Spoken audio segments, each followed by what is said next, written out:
A nossa história começa falando o nome de algumas pessoas, e os seus nomes são Ian Shinskin, Sherjan Sokolov, Cromwell Stingwood, Dmitry Kashin e Marta Feinrich. Todos esses são os grandes marcos que fizeram uma marca na história da magia, e mesmo aqueles que não andam pelo caminho da magia, estudou as suas histórias e conquistas. Durante séculos, uma mera existência elevou o status do Império. As pessoas chamavam eles de os heróis do Império. A cena então acaba mostrando a biblioteca da família imperial na academia de Renelmis. Porém, uma pessoa fala que heróis era uma ova. Falam que nenhum deles era sábio e nem deixaram a sua marca na história. Pelo contrário, todos eles eram idiotas sem talentos. E o quão difícil deve ter sido colocá-los na posição de grandes magos. E quanto de esforço ele estava tendo que ter para estudar sobre aqueles idiotas. E qual que era o propósito disso afinal? Porém, ele fala que aquilo realmente não importava afinal, porque ele precisava de alguém para fazer uma coisa. Nessa hora então ele fala que quando ele abriu os olhos dele novamente, ele havia se tornado um grimório de outro mundo. Um grimório cheio de imenso conhecimento mágico. E no início ele acabou ficando muito confuso com isso, já que como alguém poderia transformar uma pessoa em um livro? Porém, ainda naquela vida, ele acabou encontrando algo muito divertido para fazer, que era criar magos. E criar um mago excepcional não foi muito difícil, e tudo que a pessoa precisava fazer era apenas abrir ele, e só lendo eles ganhariam o conhecimento mágico. Então vemos um garoto lutando com a serpente gigante e ele acaba usando magia de fogo. O garoto então pergunta para o seu mestre como que ele foi, porém aquele grimório acaba batendo no seu rosto, chamando aquele garoto de idiota, já que ele não poderia canalizar a sua energia daquela forma. O nosso protagonista livrão fala que de qualquer forma, com as teorias e o conhecimento escritos no corpo dele, qualquer pessoa que lesse ele poderia se tornar um mago de elite. E ele fala que por milhares de anos ele treinou inúmeros discípulos, e aquilo acabava aliviando o estresse dele. Porém ele fala por que agora ele estava apodrecendo em uma prateleira como aquela, e toda vez que o antigo proprietário morre, como que ele sempre volta para esse mesmo lugar. E ele fala que já faz 300 anos desde a última vez que ele criou um mago, e ele com muita raiva fala que só queria criar um novo mago. Então ele estava implorando para que alguém ache ele e leia. De repente então, um garoto com óculos acabou aparecendo. O garoto então fala que de acordo com o bibliotecário, deveria estar ali o que ele estava procurando. Nisso, o nosso livrão estava desesperado para que aquele cara olhasse para ele. O livrão então fala que é claro que eles não poderiam escutar ele. A voz dele só pode ser ouvida por aqueles que cumprem o contrato com ele, ou por acaso acabam entrando em contato com ele, e não há chance do grito dele ser ouvido por aquele garoto. Porém, de repente, o garoto acaba pegando ele e perguntando se ele tinha escutado algo. De repente, então, o livro começa a falar com o garoto, e o garoto fica todo assustado perguntando quem estava falando com ele. O livro então fala que o nome dele era Grimoire, o Grimório lendário, e ele acaba falando para o garoto se ele lesse as suas páginas, ele poderia superar os níveis de aprendiz e de mago de baixo nível, mago de nível médio e mago de nível alto, e assim se tornar um grande mago. O garoto então pergunta o que era isso que ele estava escutando, já que o garoto estava começando a ver várias e várias alucinações. O livro então fala que o que ele acabou de ver na sua frente é a cena que resultaria se ele se juntasse a ele nessa jornada, e o talento mágico dele astronômico irá florescer através dele, e ele pode se tornar um grande mágico lembrado ao longo da história. Porém, o nosso livrão pensa que, é claro, aquilo era apenas um completo absurdo. Aquele garoto não tinha um fragmento de potencial mágico, e é apenas uma conversa doce para ele ler ele, mas ele também não estava mentindo sobre fazer aquele garoto se tornar um grande mago. O garoto então fala que ele não queria ser um grande mago, o que acabou deixando o nosso protagonista muito surpreso. Ele então pede para aquele jovem pensar um pouco, já que ele pode fazer ele se tornar o maior mago de todos os tempos. O garoto então fala que mesmo assim ele não queria aquilo, porque na verdade ele quer se tornar um cavaleiro. O livro então acaba perguntando qual que era o nome dele, e ele fala que seu nome era Shaina Yunsbelia. O livro então fala que o Shaina era muito mais adequado para magia do que para espada, e o garoto pergunta como que ele sabia disso, e o Grimório fala que ele estava observando ele. O garoto então pergunta se eles não tinham acabado de se conhecer. Porém, o nosso protagonista, como é sagaz, ele fala que observou muito ele, um espadachim mágico. E que tal ele se tornar um espadachim mágico? Usar a espada em uma mão e a magia na outra. O Shaina então fala que aquilo parecia muito legal, e o protagonista fala que isso era muito bom. Então agora ele precisava apenas abrir a capa dele, e ele vai fazer com que ele se torne um mago lendário. Na verdade não, um espadachim mágico. O garoto então acaba abrindo as páginas do nosso protagonista. De repente então alguns símbolos de invocação acabam aparecendo. Então é dito que estava sendo concedido o poder de autoridade para ensinar o proprietário, e um contrato de vinculação com o proprietário até a sua morte. O livrão então fala que a espera solitária de 300 anos finalmente terminou, e a criação dele de novos magos começa de novo agora. O livrão então fala que estava feito agora, e ele fala que finalmente conseguiu convencer alguém. O garoto então fala que parecia que o tom do livro havia mudado, e o livro só conseguia pensar que ele finalmente vai sair daquela maldita estante. O Shaina então fala para o Grimório que ele havia reconsiderado a sua decisão. Ele fala que ele realmente acha que não consegue fazer magia. Na verdade, ele vem de uma família de cavaleiros, e ele não quer ser rejeitado pela sua própria família, então ele sente muito. O livro então fala que mesmo se ele foi expulso, qual que era o problema disso? E pergunta se aquele garoto tinha medo do seu próprio pai, e estava se perguntando se ele estava com medo de apanhar por usar magia. E ele fala que se ele aprender magia com ele se tornará 10 vezes mais forte do que seu pai. E se caso o pai dele quiser fazer qualquer coisa com ele, era só simplesmente usar magia nele. O Shine então pergunta por que ele atacaria seu próprio pai. E ele fala que o pai dele não era alguém que poderia ser persuadido. O Grimório então pensa que já se passaram 300 anos. E tudo isso foi uma grande espera por nada? O garoto então fala que vai apresentar ele para outro aluno da academia. E ele pode simplesmente fazer um novo contrato com eles. Porém o nosso livrão fala que não. Ele então acaba chamando aquele garoto de desgraçado. E fala que de jeito nenhum ele iria fazer isso. Já que uma vez que um contrato é feito, um novo não pode ser formado. Até que o proprietário atual morra. E ele começa a xingar muito o Shina, perguntando por que ele estava falando aquilo só agora. E se ele realmente não quisesse, era só ele não ter feito aquela merda de contrato. O garoto então acaba se desculpando com o Grimório. E ele fala que desculpas não era o suficiente. E que um pedaço de lixo como ele realmente vai se tornar um cavaleiro. O garoto então fala que ele sente muito e ele não pensou bem nas coisas. Mas depois o garoto acaba ficando com muita raiva, falando que aquele Grimório era um desgraçado louco. E qual direito ele tinha de amaldiçoar ele? E em primeiro lugar, foi o Grimório que forçou ele a celebrar aquele contrato. E um pedaço de papel estava tentando menosprezar um cavaleiro. O Shine então acaba guardando aquele Grimório novamente na prateleira. E pergunta se ele disse que ficou na estante por 300 anos. E fala que aquilo era bom pra ele. E se ele já esperou 300 anos, ele poderia muito bem esperar ele morrer novamente. O Grimório então começa a xingar muito ele, falando que ele não deveria tratar ele desse jeito. O Shine então dá adeus a ele. E fala pra encontrar o próximo contratante depois que ele se for. O livrão então tenta usar o seu poder da autoridade para convencer aquele garoto. Porém, de repente ele acaba se surpreendendo, já que a autoridade não estava funcionando. E agora ele fica se perguntando se vai ter que esperar um novo aparecer até aquele desgraçado morrer. O Grimório então acaba ficando com tanta raiva que ele fala que aquele garoto poderia simplesmente morrer, bater a cabeça no chão e morrer ali mesmo. Ele então começa a gritar para aquele covarde morrer agora mesmo. E nessa hora, meus amigos, o garoto simplesmente acaba escorregando em uma folha de papel, batendo a sua cabeça no chão e realmente ele morre. O que acabou deixando aquele Grimório muito surpreso. Então é explicado que levou meio dia para encontrar o cadáver daquele garoto. E o corpo dele foi rapidamente cuidado. E aquela biblioteca estava silenciosa no fim da noite. O Grimório então acaba falando que finalmente achou que poderia escapar daquele lugar chato. E é claro que era triste aquele garoto ter morrido tão jovem. Mas aquilo acabou com o sofrimento dele de 300 anos de espera. E já que o contratante acabou morrendo, ele vai mudar para outro capítulo em breve. Mas para onde que ele será teleportado dessa vez? Ele fica se perguntando se ele vai para uma biblioteca de um grande palácio, ou até pode ser para uma favela subterrânea fedorenta, ou talvez uma estante de livros em risco em alguma rua do mercado. Porém ele espera que seja um lugar bem melhor do que aquele que ele estava. Porém de repente uma pessoa acaba aparecendo naquela biblioteca, e ele se pergunta quem que poderia ser essa hora. Ele então fala que estava escutando o som de alguém forçando um cadeado, e se pergunta se poderia ser um ladrão. Ele então fala que a habilidade de manusear fechaduras não parecia de um ladrão comum. Nessa hora então ele acaba vendo que era um garoto que estava entrando na biblioteca, e ele fica se perguntando se aquele garoto era um aluno da academia, e ele fala se aquela academia era um campo de criação de lunáticos, e ele fala que não importa o que ele pense, não há chances de alguém estar se escondendo por aí esse horário só por diversão, ou sequer procurando por algo. O livro então pergunta se ele poderia estar procurando por ele, mas isso seria impossível. Porém bem nessa hora, o garoto acaba chamando pelo Grimoire, perguntando se ele estava naquele lugar. O Grimório então fica se perguntando por que ele estava tentando procurar ele, porém de repente ele acaba vendo a hora, e ele fala que vai ser transportado para outro local em 1 minuto. O Grimório então começa a gritar falando que ele estava ali, porém o garoto estava na outra estante procurando por vários livros, e o protagonista desesperado fala que ele estava muito perto. Nessa hora então o garoto acaba escutando uma coisa e acaba olhando para outra estante, e havia um livro que estava brilhando no meio da multidão. O garoto então acaba correndo e pegando aquele livro, bem na hora que ele seria transportado para outro lugar. O Grimório então fala que já se passaram 300 anos desde que ele entrou na academia da família imperial, e para ser exato já fazia 109.561 dias, e pela primeira vez em um único ciclo, ele conheceu um segundo contratante. E assim vemos que aquele garoto realmente havia abrido aquele Grimório. O Grimório então pensa quem era esse garoto. O garoto então pensa que ele chegou até ali sem ser detectado pelos dispositivos mágicos, e também acabou evitando a fila de guardas do lado de fora. Nessa hora então, o Grimório começa a brilhar e a figura de um garoto de cabelos pretos e olhos dourados aparece. Ele então pergunta para aquela criança quem era ele e qual era o seu nome. O garoto então que encontrou o Grimório fala que seu nome era Riley. Ele então pergunta qual era o sobrenome da família dele, e o Riley fala que ele não tinha nenhum sobrenome. O protagonista então fala que eles deveriam prosseguir, e pergunta como que ele sabia que ele estava naquela biblioteca. biblioteca. E parecia que aquele garoto até sabia que ele iria desaparecer hoje. E no último momento, ele ainda conseguiu escutar a sua voz. A voz dele é uma telepatia que somente pode ser escutada pelo executor do contratante, ou aqueles que fizeram um contrato com ele. E somente essas pessoas poderiam escutar a sua voz, ao menos que seja uma criatura sensível ao poder mágico, como um dragão ou um espírito. Então, como que um aprendiz de uma academia poderia ser capaz de detectar a flutuação mágica dele? O garoto chamado Riley fala que ele não sabia como ele fez isso, e ele fala que só escutou a voz dele sem perceber nada. Ele então fala que ele acabou de escutar sobre um incidente na biblioteca e ficou vagando por aí. Então ele escutou a conversa de alguns magos, e ele escutou alguém falando que finalmente poderia escapar daquele lugar chato, mas parece que o céu estava contra ele. O protagonista então pensa que ele acabou de escutar, mas aquilo parecia muito absurdo, e ele pensa que talvez aquele garoto poderia ter nascido com a afinidade de mana comparável de um dragão ou de um espírito, então não está fora do campo de possibilidades. E entre os humanos há uma chance incrivelmente pequena de possuir um talento tão insano e potencial extremo desses. Ele então se pergunta se esse garoto poderia realmente ter esse talento e potencial, e entre os discípulos dele, ele pode ser capaz de se tornar o maior arquimago do mundo. Ele então fala que entende aquele garoto, e fala que vai se apresentar agora, já que o nome dele é o Grande Mago Greenwar, e ele vai transformá-lo em um arquimago. O Green então acaba chegando no quarto do Riley, e ele pergunta se aquele era o dormitório que ele ficava, mas há 5 camas naquele quarto, mas só tem ele ali. O Riley então fala que seus outros colegas de quarto voltaram para suas casas durante as férias. O Green então acaba perguntando por que aquele garoto não foi. Ele então responde que ele já tinha mencionado antes, ele não tem sobrenome de família. O Green então pensa que até os plebeus têm sobrenome de família nesse mundo. Ele então pergunta se o garoto poderia explicar um pouco sobre aquilo, e como alguém que estaria guiando aquele garoto de agora em diante, ele precisava saber sobre ele também. O garoto então fala que quando ele chegou a uma certa idade, em que ele conseguia saber o que era certo e errado, ele acabou se tornando um membro de uma glória de ladrões, e ele não tinha nome. Os membros da guilda simplesmente chamavam ele de ferramenta número 2, e aquele que se juntou a ele foi o número 1, e ele era apenas o número 2, e o número 1 era um garoto em uma situação semelhante a dele, e para aquelas pessoas eles eram apenas ferramentas. Então eles acabaram seguindo aquele fluxo, e ele seguia cada dia da sua vida seguindo ordens. O garoto então fala, em algum momento, os seus olhares começaram a parecer muito estranhos para ele, e para dar o exemplo, ele acabou matando algumas pessoas para nunca mais ousarem fazer aquilo, mas não importava o quanto ele fazia isso, eles pareciam nunca aprender a lição. Então, vendo que não tinha mais escapatória, ele decidiu simplesmente escapar daquela guilda. O protagonista então fala que aquilo era óbvio. Ele acabou encontrando um mago de alta classificação na rua, e o mago, reconhecendo o talento dele, fez com que ele se matriculasse na academia, e o Riley responde que sim. O Green então pensa que como ele costumava fazer parte da guilda dos ladrões, isso explica porque ele conseguiu entrar escondido na biblioteca, e ele pergunta se a propósito ele era um aluno especial, e se ele estava sofrendo bullying na academia. Ele então fala que no começo foi um pouco disso, mas agora estava tudo bem com ele, já que ele falou que um amigo dele chamado Michael, que era da família Bailoric, ajudou ele. O Green então pensa que não sabia que existia essa família. O Green então acaba estendendo a sua mão falando que era pra eles fazerem o bem daqui pra frente, e ele fala que tem certeza que se aquele garoto treinar certinho com ele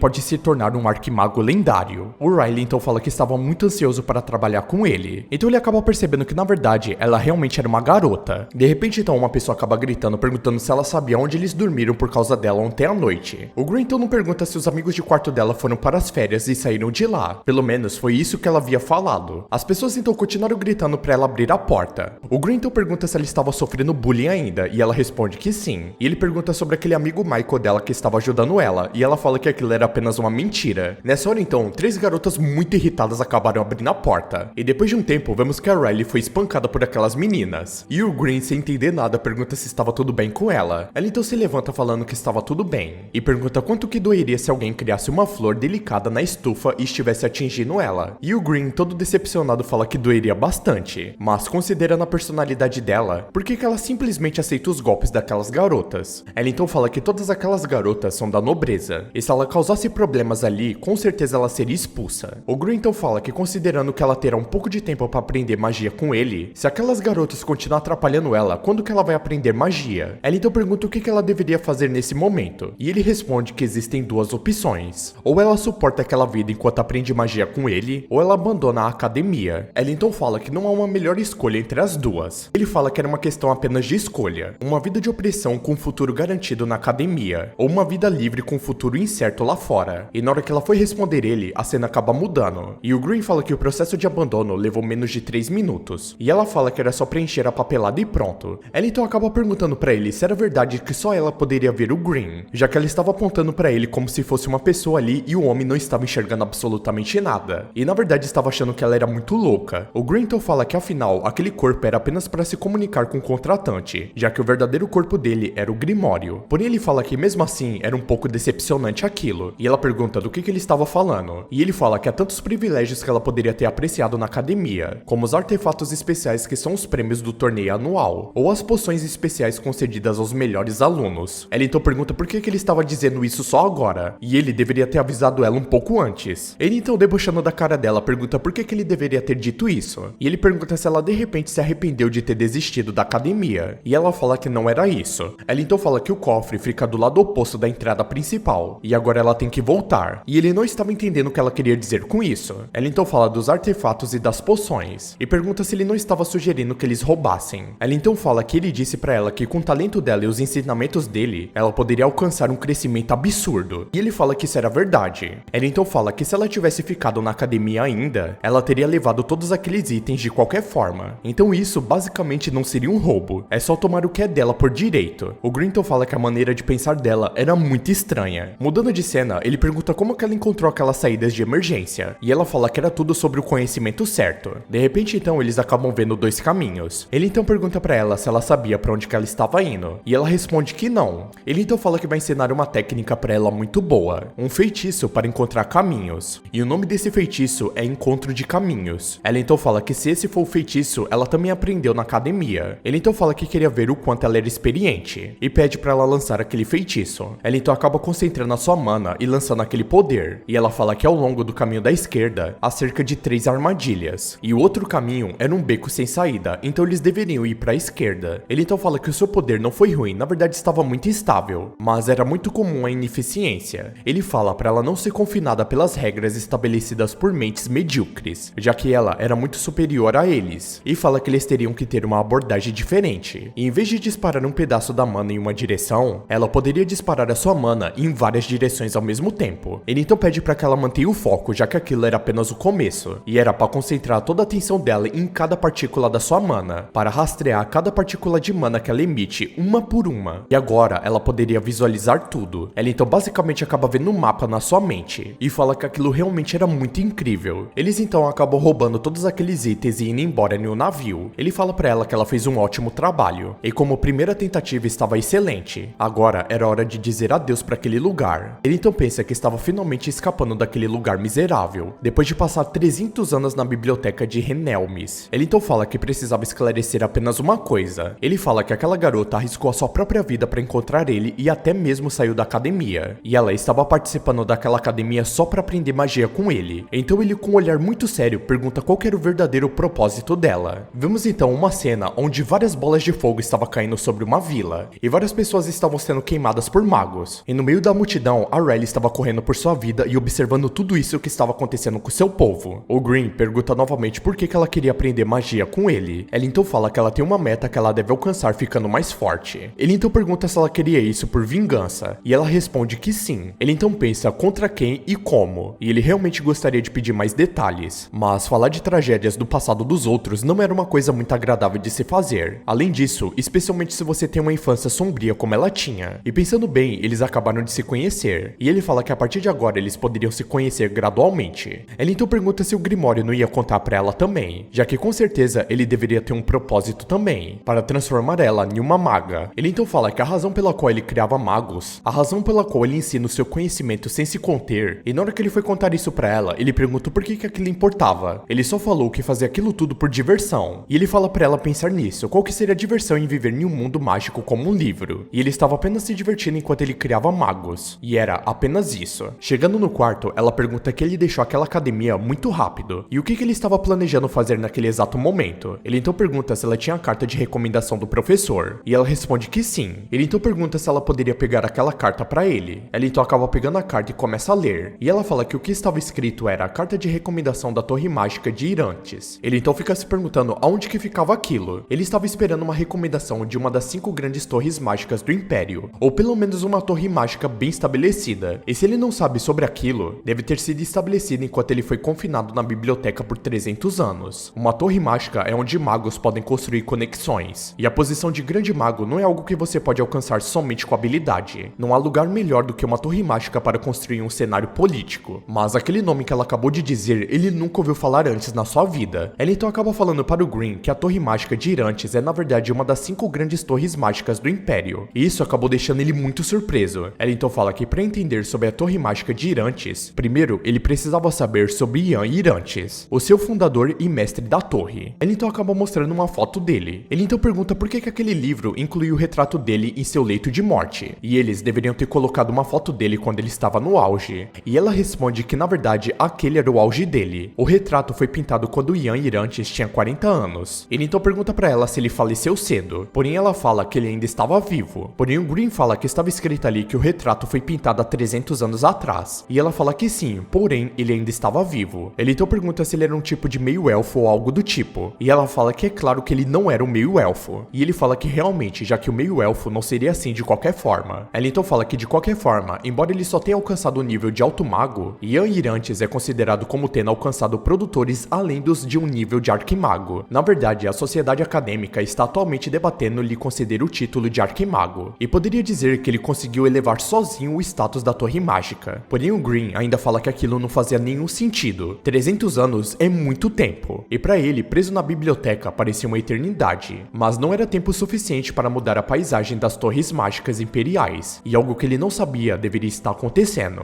De repente então ele acaba lendo um trecho do livro, e ele acabou ficando muito assustado, já que o Ian Irantes alcançou o reino da imortalidade, e ele foi um arquimago que elevou o status do Império, e por centenas de anos ele está realizando o desejo da sua professora, que se chama Martha Fenrich, que era uma das magas lendárias que foi dito no começo. Eles então acabam finalmente chegando à capital imperial, e ele pergunta se era a primeira vez que ela chegava ali, e ela fala que é a primeira vez que ela vai ali com calma, e em plena luz do dia, desde o incidente da Guilda dos Ladrões. Ele fala que já que eles estão ali, se ela não queria dar uma olhada na cidade. Eles então saem para comer um espetinho de carne, e era um espeto de unicórnio. Ela fala que a capital é realmente diferente do que ela se lembrava, e eles estão vendendo uma carne de uma besta divina. Ele fala que era apenas chamada de carne de unicórnio, mas não era diferente dos espetinhos de cordeiro. Ela então fica decepcionada, já que ela achou que realmente era carne de unicórnio de verdade, já que se chamava carne de unicórnio. Ele então pergunta o que aquela garota tinha na cabeça. Ela então fala que se sente muito enganada e ela queria reembolso, porém ele pede para ela comer tudo. E depois que ela termina de comer, ela percebe que o Green estava olhando para algumas estátuas de magos, e ela fala que eles são 5 grandes magos, e ela ouviu dizer que eles eram gênios incrivelmente talentosos, com uma paixão absurda por magia. Porém o Green fala que eles eram gênios uma ova. Eles na verdade eram um bando de idiotas. No entanto, eles não eram do tipo que desistiam facilmente. Ele então fala que ela perguntou para ele qual que era o propósito em criar magos, e ela responde que sim, ela queria saber. E ele fala que era para elevar os contratados como grandes magos, e era para se vingar naqueles que transformaram ele em um pedaço de papel. E ele fala que os discípulos dele passaram por muitas coisas para esse propósito. A Martha também tentou criar um ritual de ressurreição para ele, porém ela acabou falhando. E até onde ele se lembra, a Martha não tinha discípulos. Ela então pergunta se esse Ian Irantes mentiu para todo mundo, e ele fala que era exatamente isso. Ele então fala que eles deveriam ir para a Torre Mágica de Irantes, já que ele não poderia perdoar ninguém. E quem que estaria se importando com o discípulo do discípulo dele? A garota então fala que eles vão fazer um acordo, e ela vai se vingar do Ian Irantes por ele. E em troca, ela espera que o Green ajude ela na sua vingança. O Green então acaba prometendo também. E naquele dia, eles dois juraram se ajudar na vingança um do outro. E a história deles começou ali. Mudando de cena, o Green acaba falando que era ele no meio da prateleira, cerca de 5 anos depois que ele reencarnou como um grimório. E ele foi roubado de uma loja por um menino chamado de Fendal, que sobrevivia dia após dia vagando pelas favelas. O garoto então fala que tal chamar ele de Grimoire, que era um antigo derivado do termo grimório. O protagonista então fala que tal chamar ele apenas de Grimório. O garoto então fala que mesmo que ele não tenha gostado, ele vai continuar chamando ele de Grimoire. E ele fala que aquele foi o primeiro contratante dele. E pra ele, que ficou confuso pouco tempo depois de se tornar um Grimório, o Fendal era como se fosse uma luz no fim do túnel, e ele queria retribuir aquele favor. O Fendal então pergunta se aquela era a maneira certa de fazer aquilo, porque ele não estava sentindo absolutamente nada. Porém o Green acaba falando pra ele esperar um pouco. O garoto então fala que estava começando a sentir uma leve sensação de formigamento. O Green então pede para que ele lentamente guie essa energia para o coração dele. O garoto então fala que parece que estava funcionando, mas doía um pouco. Porém o Green fala que aquilo era normal e era para ele simplesmente aguentar aquilo. O garoto então fala que estava começando a ficar muito quente. Porém o Green manda ele parar de chorar, e ele fala que era uma dor que ele poderia suportar tranquilamente. Porém o garoto começou a gritar demais, voz falando que realmente estava muito quente. Porém, de repente o Green fala que ele estava fazendo de um jeito muito arriscado e que se continuasse desse jeito não iria dar certo. Nessa hora então, o garoto acaba explodindo de dentro pra fora, o que acabou deixando o nosso protagonista muito horrorizado com o que ele estava vendo. Voltando para o presente, ele fala que desde que a vinculação foi estabelecida, eles dois tinham um certo nível de entendimento mútuo, e se eles adicionarem um pouco de vocalização através da mana, acabaria se tornando a própria telepatia deles, e era uma técnica muito conveniente por muitos aspectos. Ela então pergunta por que ele não tinha contado uma técnica tão simples assim antes, e ele pensa que, pra ser honesto, ele achou um pouco bonitinho quando a Riley sussurrava na frente dos outros, e se ele falasse isso pra ela, talvez ela ficaria muito brava, então ele decide que vai ficar em silêncio, e de qualquer forma, quanto à autoridade da vinculação, ele sabe todos os seus verdadeiros sentimentos. Ele então fala que de qualquer forma, se a Torre Mágica de Irantes é uma das 5 grandes torres, deve haver um teste de seleção naquele local, e ele pede pra ela não fazer aquilo de qualquer jeito, e ela pergunta o porquê disso. Ele então fala que as 5 grandes torres não querem candidatos promissores como ela, eles querem magos que já sejam completos e verificados. Ele fala que o teste de seleção é um lugar de rigorosa meritocracia, e para ela ser selecionada pela Torre Mágica de Irantes, ela deve se destacar e mostrar a sua força contra vários magos. E é claro que magos comuns se preparam para esse teste durante toda a sua vida, e é por isso que é chamado de cemitério de prodígios, mas eles farão o teste esse ano. Ela então acaba perguntando se ele estava ficando louco. Ela então pergunta se ele queria que ela crescesse para um nível de mago médio ou superior em apenas 6 meses, e aquilo realmente era impossível. Porém ele fala que era totalmente possível e ele estava muito confiante nisso, e com a ajuda dele, ela pode passar nesse teste em apenas 6 meses, já que ele tinha algo preparado na sua mente. O homem que estava levando a carruagem pergunta se aquele realmente era o lugar certo, e já que estava completamente cheio de feitiços, ele então fala que aquele era o lugar certo, e era para deixar eles ali. Ele então fala para a garota que esse era o lugar que ela poderia treinar nos próximos 6 meses, e ali também morava o antigo discípulo dele. Ela então fala que se é ex-discípulo dele, ele deve ter pelo menos 300 anos, então ela não acredita que ele ainda está vivo. O Green então fala que ele não estava vivo, mas também não estava morto. Um dos antigos discípulos dele acabou se transformando em um Lich, e somente um grande mago pode se tornar um Lich, e quando ele estava vivo, ele era um dos grandes magos. Ela então pergunta onde que ele estava agora, já que ela só estava vendo árvores, e ele fala que ele realmente não sabe, e ela terá que descobrir sozinha isso, e esse seria o primeiro teste dela. Ela então pergunta o que ele queria dizer com teste, e ele fala que aqueles que não conseguem encontrá-lo não são dignos de aprender magia, e ele fala que a garota já sabia como encontrar algo, e ela fala que é claro que ela sabe. O Green então fala que encontrando o esconderijo do Lich, que está escondido em algum lugar daquela floresta, essa seria a primeira etapa do treinamento dela. Ela então acaba ativando a sua magia de encontrar caminhos, porém ela fala que tinha vários feitiços ali atrapalhando ela, e que aquele grimório era demais. Ele então pensa que tem feitiços de barreira, ilusões e distorções mágicas, e centenas de outras fórmulas mágicas complexas que interferem nos seus sentidos. De repente então, o Lich fala que aquela garota de olhos dourados parecia bastante orgulhosa. No entanto, até um mago avançado levou metade do ano para encontrar o esconderijo dele, e ele pergunta se ele realmente achava que um mero aprendiz como aquele poderia encontrar ele tão facilmente desse jeito. O Green então fala que não era de se esperar que ela estava tão orgulhosa desse jeito, já que a afinidade da Riley com a mana é um verdadeiro nível de um prodígio. Ela então acaba falando que encontrou ele, e o Lich acabou ficando muito surpreso com aquilo. Como que ela poderia já ter encontrado ele? Ele então tenta disfarçar falando que ele estava tentando parecer legal depois de tanto tempo assim, e agora a voz dele estava falhando. Porém ele acaba chegando perto do Green e pergunta pra ele como que aquilo era possível, e como que aquela garota acabou encontrando ele tão rápido assim, e normalmente demora pelo menos 2 anos. O Green então fala que o último recorde foi 4 meses, mas a Riley acabou rompendo a barreira em menos de 10 minutos, e foi com rastreamento reverso, a magia que interfere na encontração do caminho, um método só possível para alguém com uma afinidade insanamente alta para a mana. O Lich então pergunta se ela realmente reverteu o feitiço dele de interferência, e a garota fala que sim.